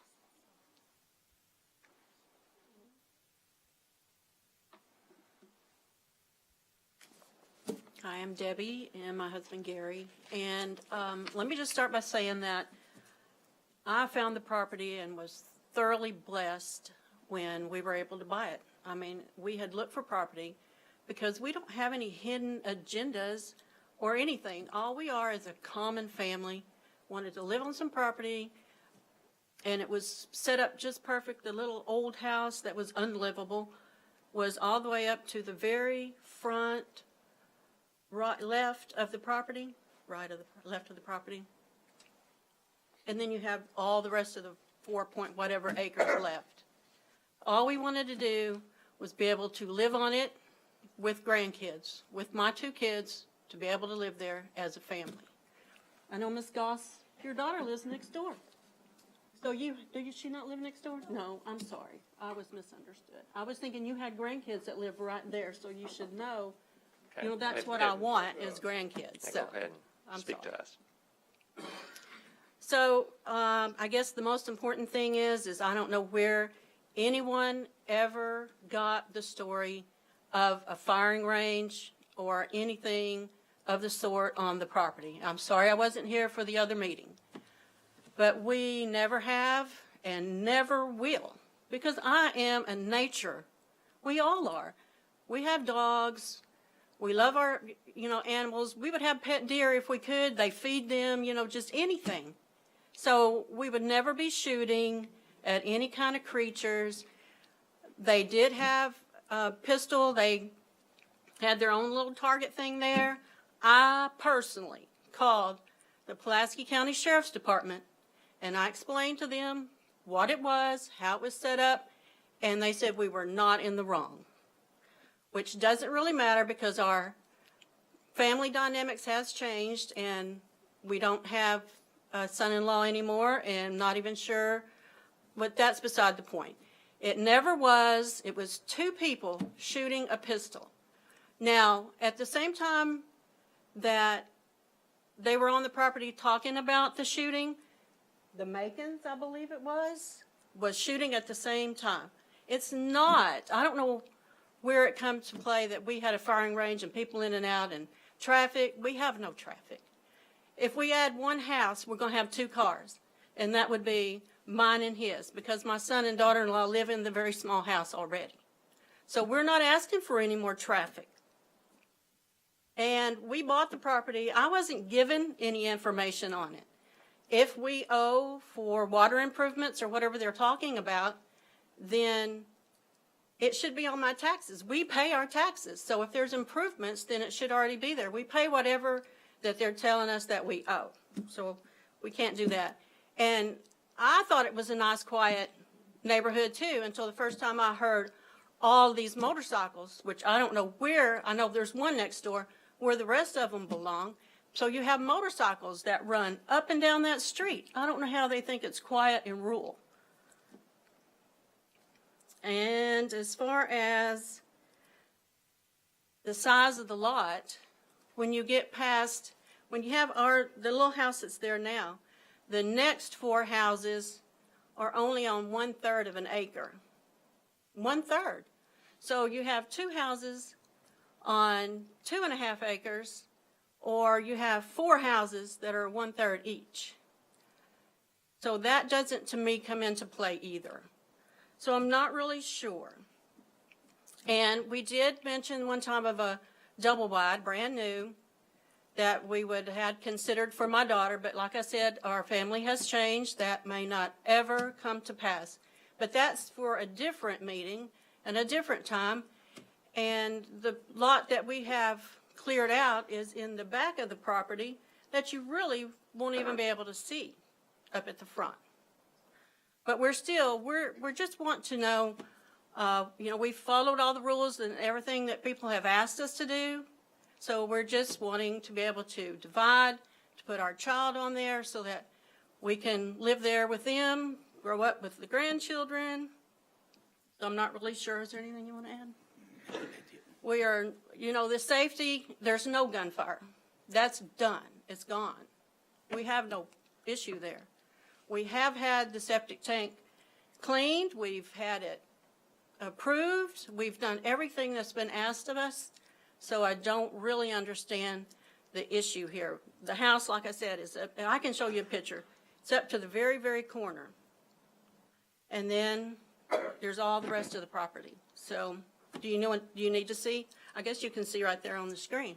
All those little dots are the other houses that's on the other side of ours. So we've only tried to be, when I say a good neighbor, we keep to ourselves. We remodeled the house. We didn't bother anybody. We put a fence up. We put it 5 foot away from the other neighbor's fence so the dogs wouldn't have to learn to get along or fight.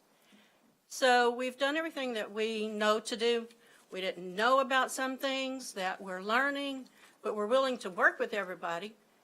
And so it's just what we want to say. We're trying to figure out what these people want from us. We just wanted to buy the property and be able to live there with our kids. End of story. Thank you. Thank you. Commissioners, comments, questions?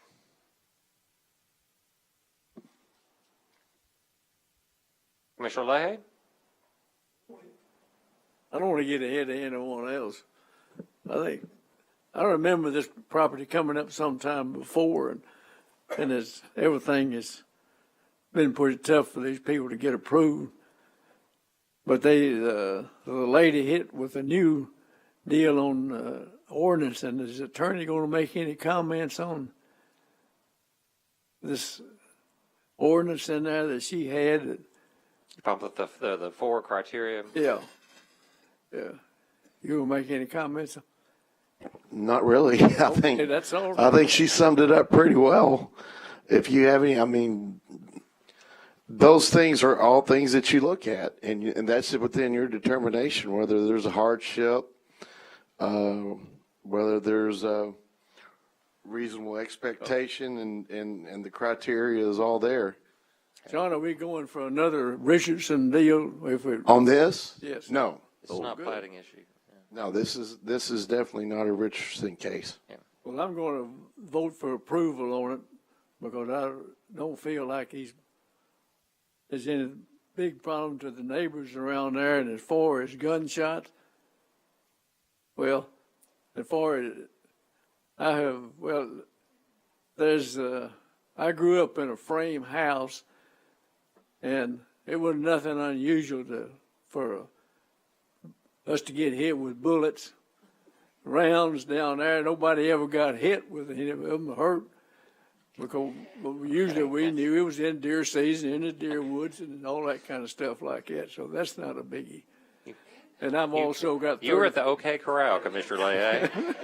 I do have a question. I do have a question for staff, if I could. If a mobile home does go on there, it has to go back through hearing application. If they place a mobile home on there, if it's a single wide, it'll go through the planning commission and to the board of directors for a rezoning of the property. Okay. If it's a multi-sectional home, then it will come to you for a conditional use permit. Assuming you do approve it, the appeal is to the board of directors. Okay. All right. Any other commissioners? The applicant, please. Are you the applicant? No, we've gone through all this. Sorry. I just wanted to rebut something. Well, I know we always think of rebuttals, but Commissioner May. Why do you need to divide it in 2 pieces? If it's going to be a child living there, build a house on the back side of it and leave it like it is. What would keep them from doing that? Staff? Under the current zoning, you can't do that. You can only have one home on one piece of property, regardless of the size of the property. Okay. Any other commissioners? Mr. Chairman, I vote for approval of this item, including all staff comments and conditions therein. Okay. We have a motion to approve the application. Do we hear a second? Motion's been made and seconded. Those approve this application, raise your hand. Those who do not? 1, 2, 3, 5. What was the count on that? 5 to 5. Application is denied.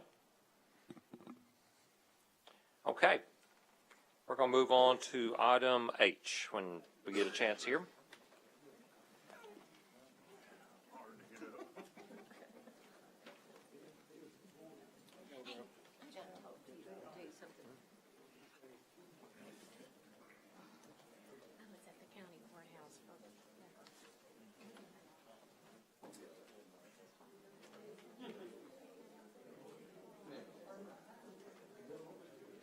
Okay. Item H, file number Z-8098-A, Palmer Revised Short Form PDR, located at 2919 through 2921 Lee Street and 1312 Kavanaugh Boulevard. Ordinance number 19637, adopted by the board on November 21st, 2016, allowed the rezoning of this property from R3 two-family district to PDR to allow the addition of a third residential unit on the site. The property was constructed in 1928 as a duplex with an outbuilding located in the rear yard. The outbuilding was being used as an art studio and for storage. The proposal was to convert the outbuilding into a studio apartment and guest quarters. That conversion has been made. The applicant is currently requesting to revise the previously approved PDR to allow second floor addition and increase the building envelope of the studio apartment. The applicant originally requested that the application request include a lot split to allow for 2 lots on the property. The applicant has amended the request and is no longer requesting to subdivide the property. The applicant is continuing to request the second floor addition to the studio apartment located along Kavanaugh. The proposal is to raise the roof of the existing structure to a maximum building height of 20 feet. The applicant is proposing a 6 by 14 addition along the southern wall of the studio. The addition will extend the structure to within 10 feet of the southern Kavanaugh Boulevard property line. Currently, the building setback along the eastern alley and western, which is also Kavanaugh Boulevard perimeters, are minimum 0 and 2 feet respectively. Staff is supportive of the applicant's request. The request to allow the addition of the second floor and a small addition to the building envelope does not increase the intensity of the site. The site was previously approved with 3 residential units. Although the addition does decrease the setbacks for the lot along Kavanaugh, there are a number of units in this area along Kavanaugh which have little to no building setback. Staff recommends approval of the request, subject to compliance with the comments and conditions as outlined in paragraphs D, E, and F of the agenda staff report. Okay. Is the applicant here, please? Okay. We have one card in opposition. You're certainly welcome to make your comments now or wait for this person to speak and wait. Okay? I think I would prefer that she speak about this because I don't know the total concept of the project. Okay. I may wait until after that. Okay. This is my first time. Are you the applicant? No. I didn't realize that how the procedure worked. I thought we would have an opportunity to comment after she made. That's fine. Do you want to submit a card? You want to? Yeah. Could you submit a card while she's speaking? That'd be great, so I can have you. No. I'm on record. Carolyn, I'm not sure I even understand. I think this is the one problem I think we're having with this project is that no one's communicating with me directly. I'm hearing from my neighbor who's a friend that there's opposition, but no one's saying, these are our issues, which I would be happy to address. Now, I have gone to some neighbors and said, well, I understand that you think that I'm, trying to build a McMansion, that I'm overbuilding for the property size, blah, blah, blah, blah, blah. So I've really tried to address people's concerns. Some people have been worried that I'm going to cut down all the trees, of which I'm not going to remove a single one. So I do have some slides so that I can kind of go through what's happening. All right. It's not really even going to be a mini McMansion. So I guess you can just go to the next slide. So this is basically the proposal. This is what the structure will look like. This is adding 60 square feet, and it's changing the pitch of the roof from like a 14.5 pitch to a 19.5 pitch. And adding a little attic space, because right now the place just has all vaulted ceilings and there's no storage. It's 380 square feet. I mean, it is a tiny, tiny little place. So it's like, where do you stash your stuff, you know? So that's why I want to build up some more so that you can actually get up there with a ladder and, you know, stack your boxes. So the next slide is, this is actually the side of the structure that currently faces the duplex, that this was once the garage to that duplex. And like she said, 10 years ago, we converted it into a little studio apartment. So that's basically staying virtually unchanged. We want to add that round window since we're changing the pitch just to create some interest there. Again, no trees are being touched. In fact, you know, we've actually had to like carve out the eave for a tree because we want to maintain it. Okay, so the red mark here indicates the addition to the attic. So it's actually going to be 4 feet now because I'm scaling back for money reasons. And, you know, it's 14.5 feet wide. And then the next slide will basically show you how I'm changing the pitch of the roof, 5 feet. Okay. So, oh, there are more photos. So this is the structure right now. It's not very attractive. On the other side, there are windows and it's been designed and it's kind of lovely. People like it. But here, this is one of the few properties, I think, on Kavanaugh where you really see this whole like back expanse of just gravel parking lot. And my property comes all the way out. I've marked the perimeters of this property with that orange, and I would actually like to develop that a little more, you know, so that there's like some landscaping and a parking pad. And, you know, like I said, with the attic extending out 4 feet, it's then going to cover that. A new deck will be put in, but, you know, you'll have like a nice covered porch, and it'll just look more like a little cottage versus a garage. Okay. And then the next is showing where a car can be parked. This is where the tenant has always parked the car. It's within the boundaries. There's also street parking right beside on Kavanaugh that's always available. And if that doesn't work for people, there's also parking with the duplex. So it has a driveway that could be dedicated to this studio.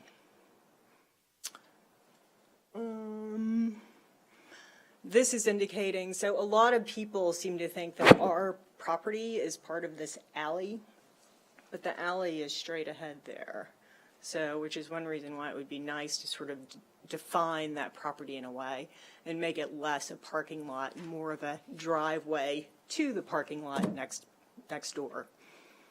And that's it. Okay. So. Thank you. Sure. Carolyn Newburn.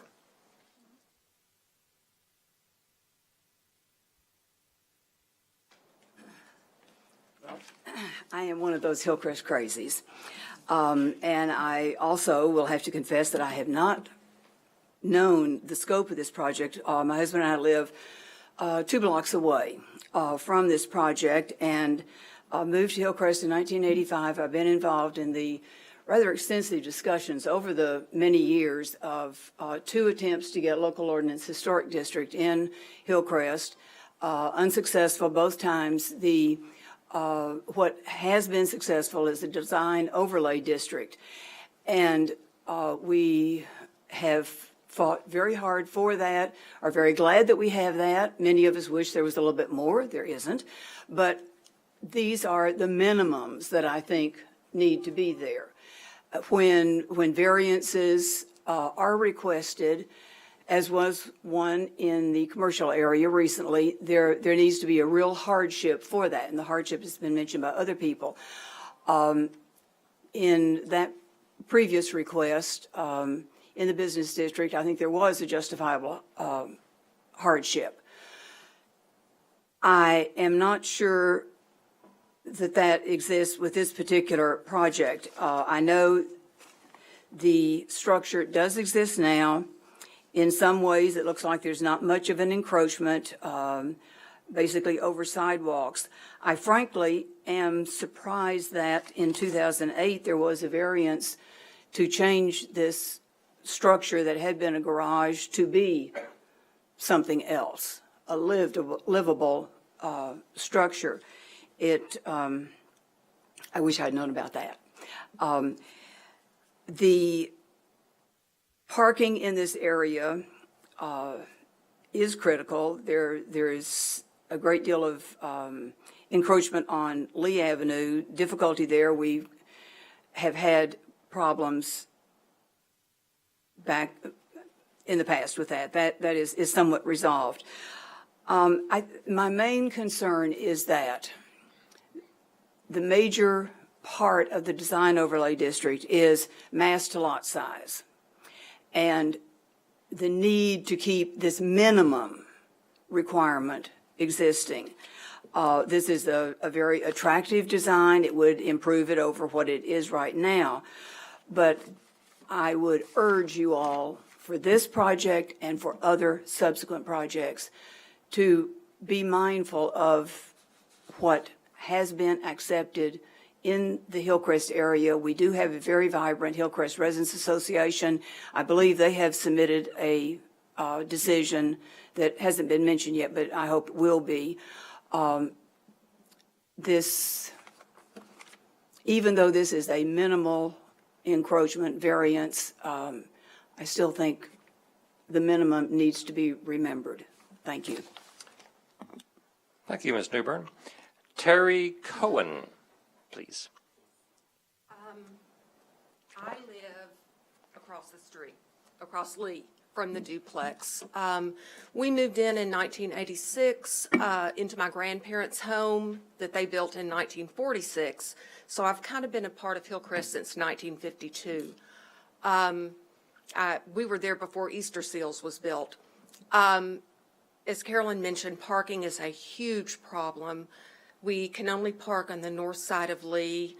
Despite that, the duplex in red and the one just to the west continually park on the south side of Lee against the sign regulations. But it's only in the evening, and there's not really anybody you can call and report that to. But so parking is a continual problem.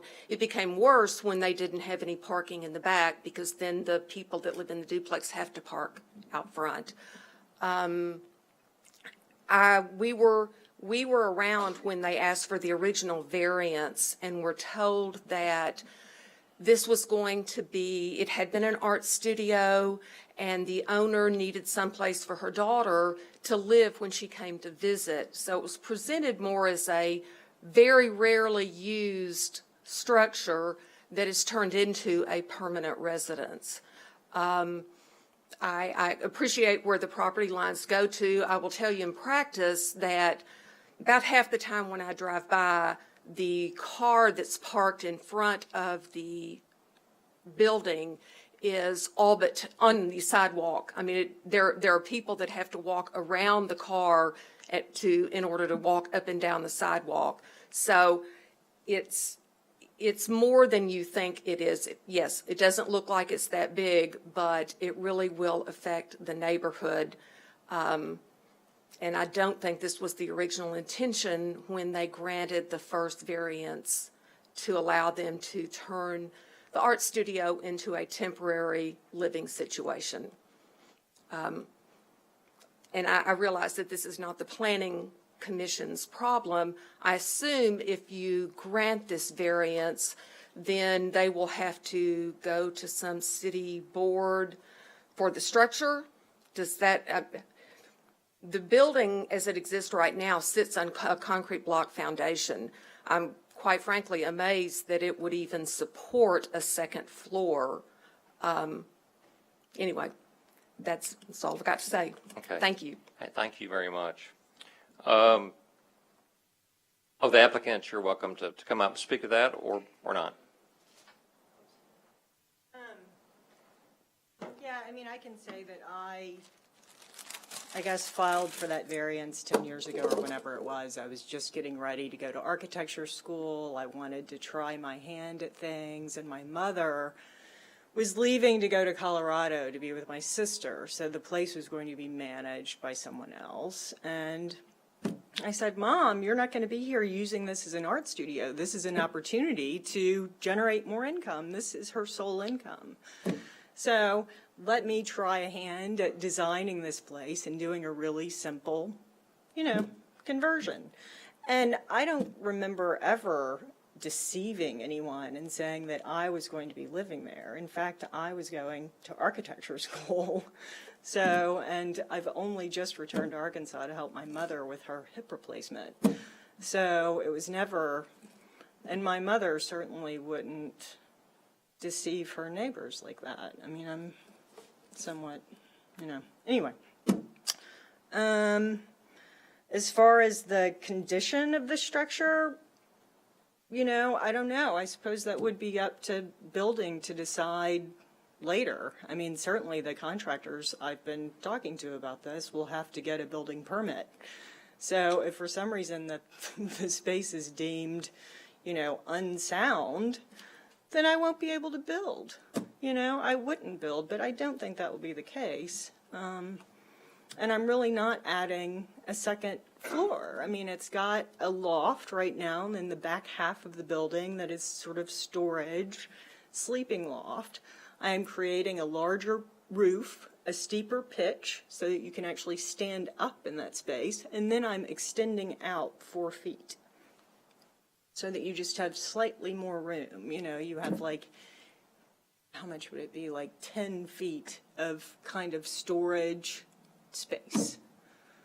So anyway, that's the situation. As far as parking goes, the car, if the car is somehow protruding out onto the sidewalk, which mine didn't. I mean, I parked there. I showed you in that picture that, I was within the boundaries of my property.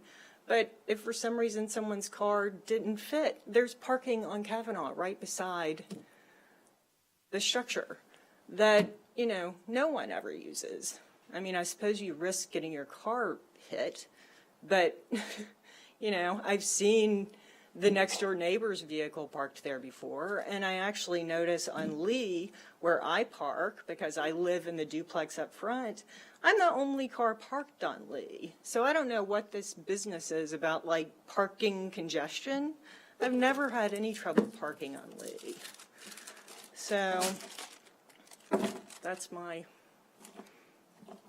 all I got, I suppose. Thank you guys so much. Let's see if there's any questions. Other commissioners, comments, questions? I got a question for staff. So there was a communication from the Hillcrest Residents Association stipulating or asserting that they exceeded the FAR, floor air ratio. Is that correct?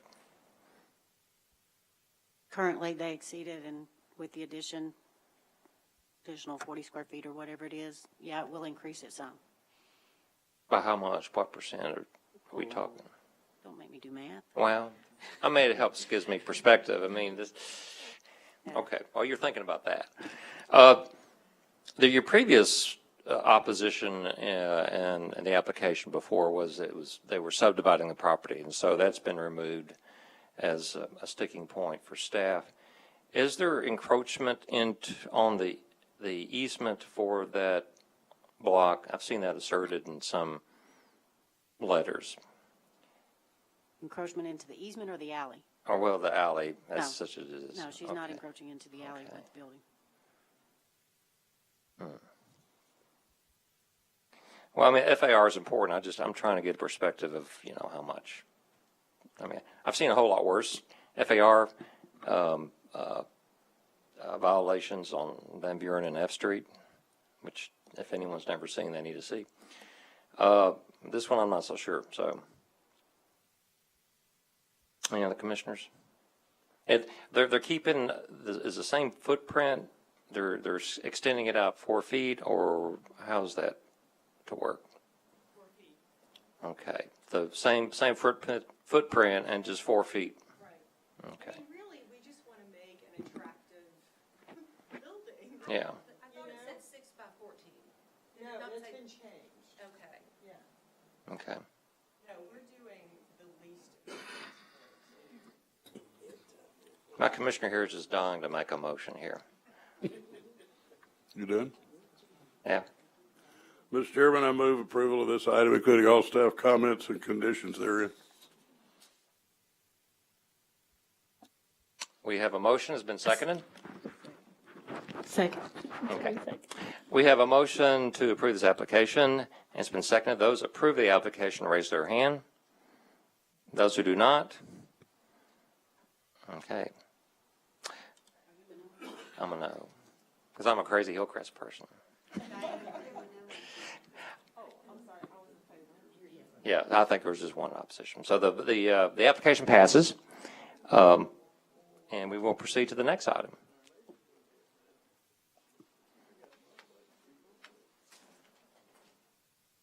Clear up something before my mailbox fills up. I grew up in Hillcrest. I know you did. I grew up there and still live there.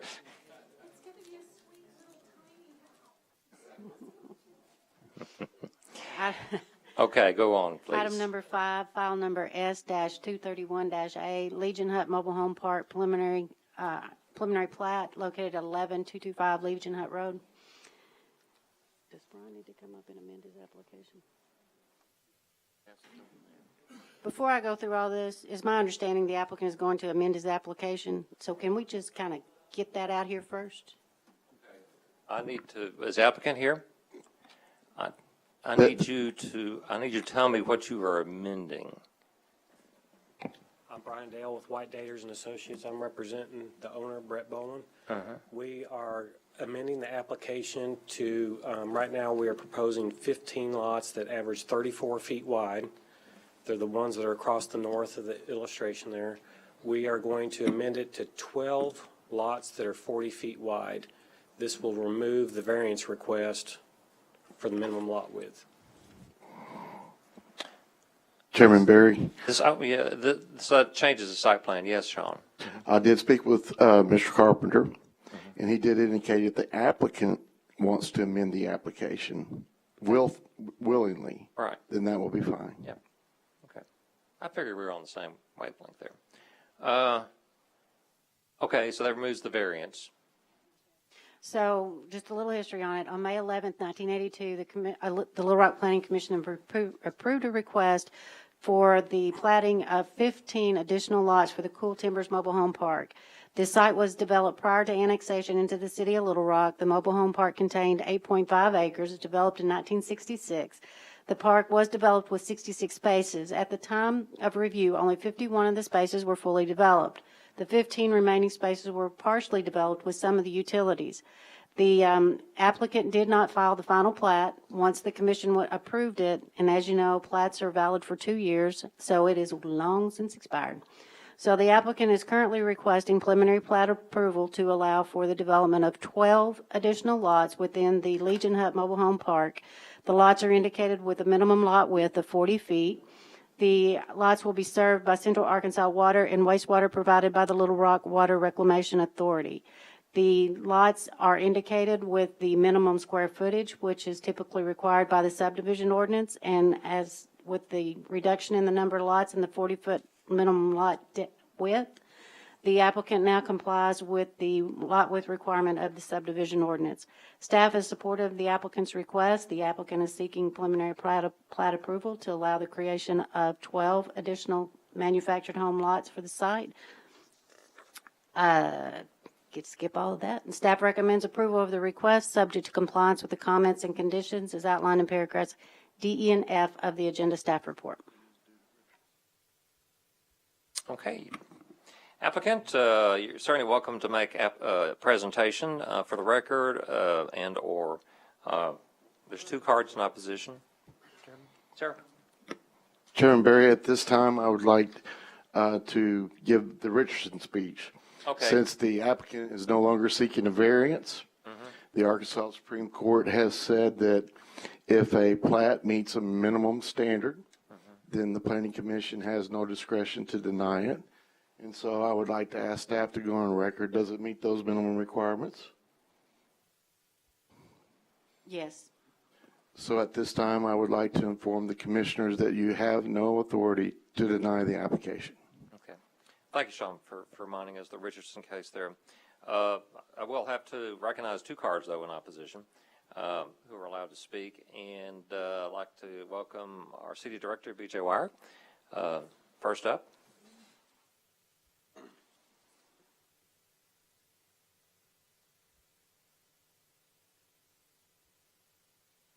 I heard the attorney loud and clear.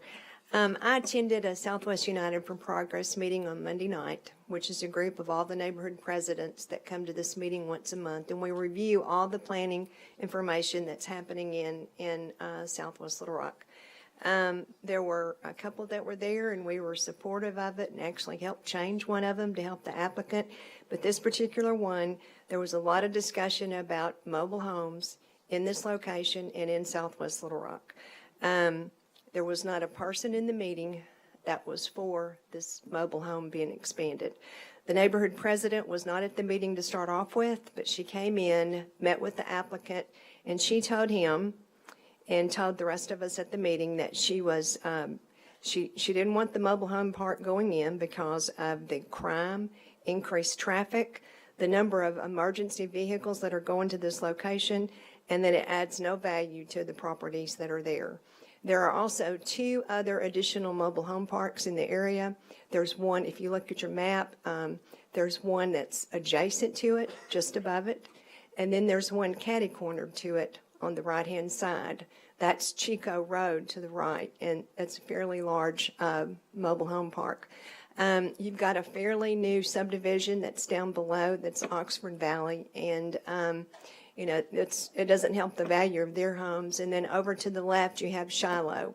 And so that's basically what our concerns are to this. And I was going to object to the variance, but he's already removed that off. So that's our story. We just object to these mobile homes being placed. And 15 to 12 makes us no difference. We still object to the mobile homes being expanded in this area. Okay. Thank you, Director Wire. Charles Hendershot. How do you pronounce it? Hendershot. Thank you. Good afternoon, ladies and gentlemen. Okay, I'm basically going to say the same thing that she was saying. I live just right off of Legion Hut. I'm a member of the Legion Hut Neighborhood Association. The big thing of the homeowners there, of course, is crime. I mean, there's so many people crowded in these mobile home parks that there seems to be a lot of crime going on in there, and it's correct, there is a strain on the emergency services going there. Also, the traffic issue, once they've added the subdivision behind us, we have a lot of traffic going down Legion Hut Road, and we're having speeders, even while we have speed bumps. They ignore them. We have four-wheel drive vehicles going up and down my dead-end street also. This is also within just a stone's throw from an elementary school. The most thing that bothers me altogether is gunfire. Now, we've always had gunfire there, and I will have to say, with all due respect to the owners, when I first moved into my home, that place was trash. They have done a wonderful job cleaning that place up, my due respect. But that doesn't stop the issue of what we're looking at. And it will. The more people we pile in there, the homes are going to go down in value. A big majority of the people that live in that area are aged older than me, and I'm retired. We cannot afford to take a loss like that, nor can we afford to defend ourselves with crime getting worse and worse. So with that all said, I'll leave it up to y'all. Y'all are more intelligent than I am. Y'all have a good afternoon. Thank you for letting me speak. Okay. Thank you for waiting till the very end. Commissioners, questions, comments? Well, I mean, I'm willing to. Oh, yeah, I'm sorry, applicant, you're certainly, I would not forget y'all. My name is Brett Boland, and I am the owner and the manager of Legion Hut Mobile Home Park. The old name was Cool Timber, but my father, who bought Cool Timber and spent a lot of time and money many years ago improving it, changed the name. And I know I hear a lot about mobile home parks and trailer parks, and a lot of them do have bad reputations, in large part because they're not well run. People come in, they buy it for a tax write-off, and they run it into the ground. And I'm not going to defend trailer parks or mobile home parks in general, but I would ask you to look at how I have run my park when I took over from my father, how he ran it. I am just south of a one-row mobile home park, and I think a lot of people in the neighborhood believe that I own that one row. I have nothing to do with that one-row mobile home park.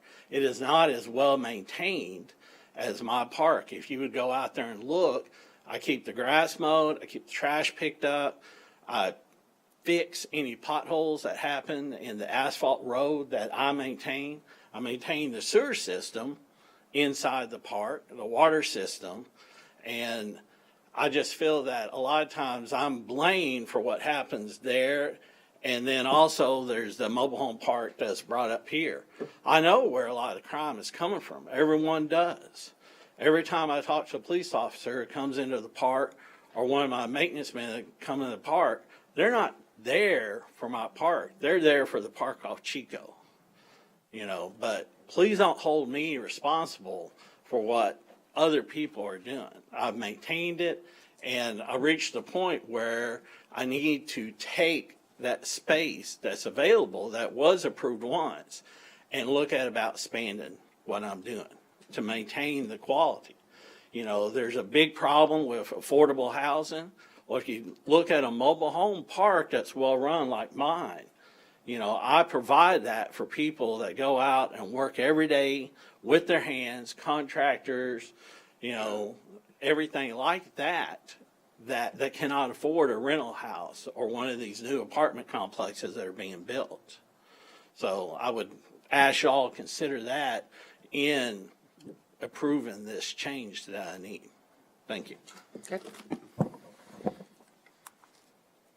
Commissioners, comments, questions? Yes, sir. I'd like to make a comment on this mobile home park. It's one of the best maintained parks that in the city of Little Rock. And I drove around it back in some of that stick-built homes out there, and he would put some of them to shame. There are some real nice homes close by, but there are also some that are not so nice. Okay. Thank you, Commissioner Leahy. Yes, question. I'm sorry, I might have missed it, but how many mobile homes were you proposing to add to that space? We were going to add 12 more to the 12 51 that exist, so that would put us at a total of 63. Okay. Thank you. Oh, I would say I also have one stick house, as I call it, a normal built house, that my previous maintenance man lived in that's in the front part of the park, and that does stay there. Okay. All right. Mr. Chairman, I move for, I move for the approval of this item, including all staff comments and conditions therein. Okay, we had a motion to approve this application. Do I hear a second? Hear a second from Commissioner May. All those approve this application, raise your hand. All those do not. Application passes. Thank you. Okay. Okay. We're now at the end of our meeting for citizens communication. Certainly, anyone like to add anything to tonight?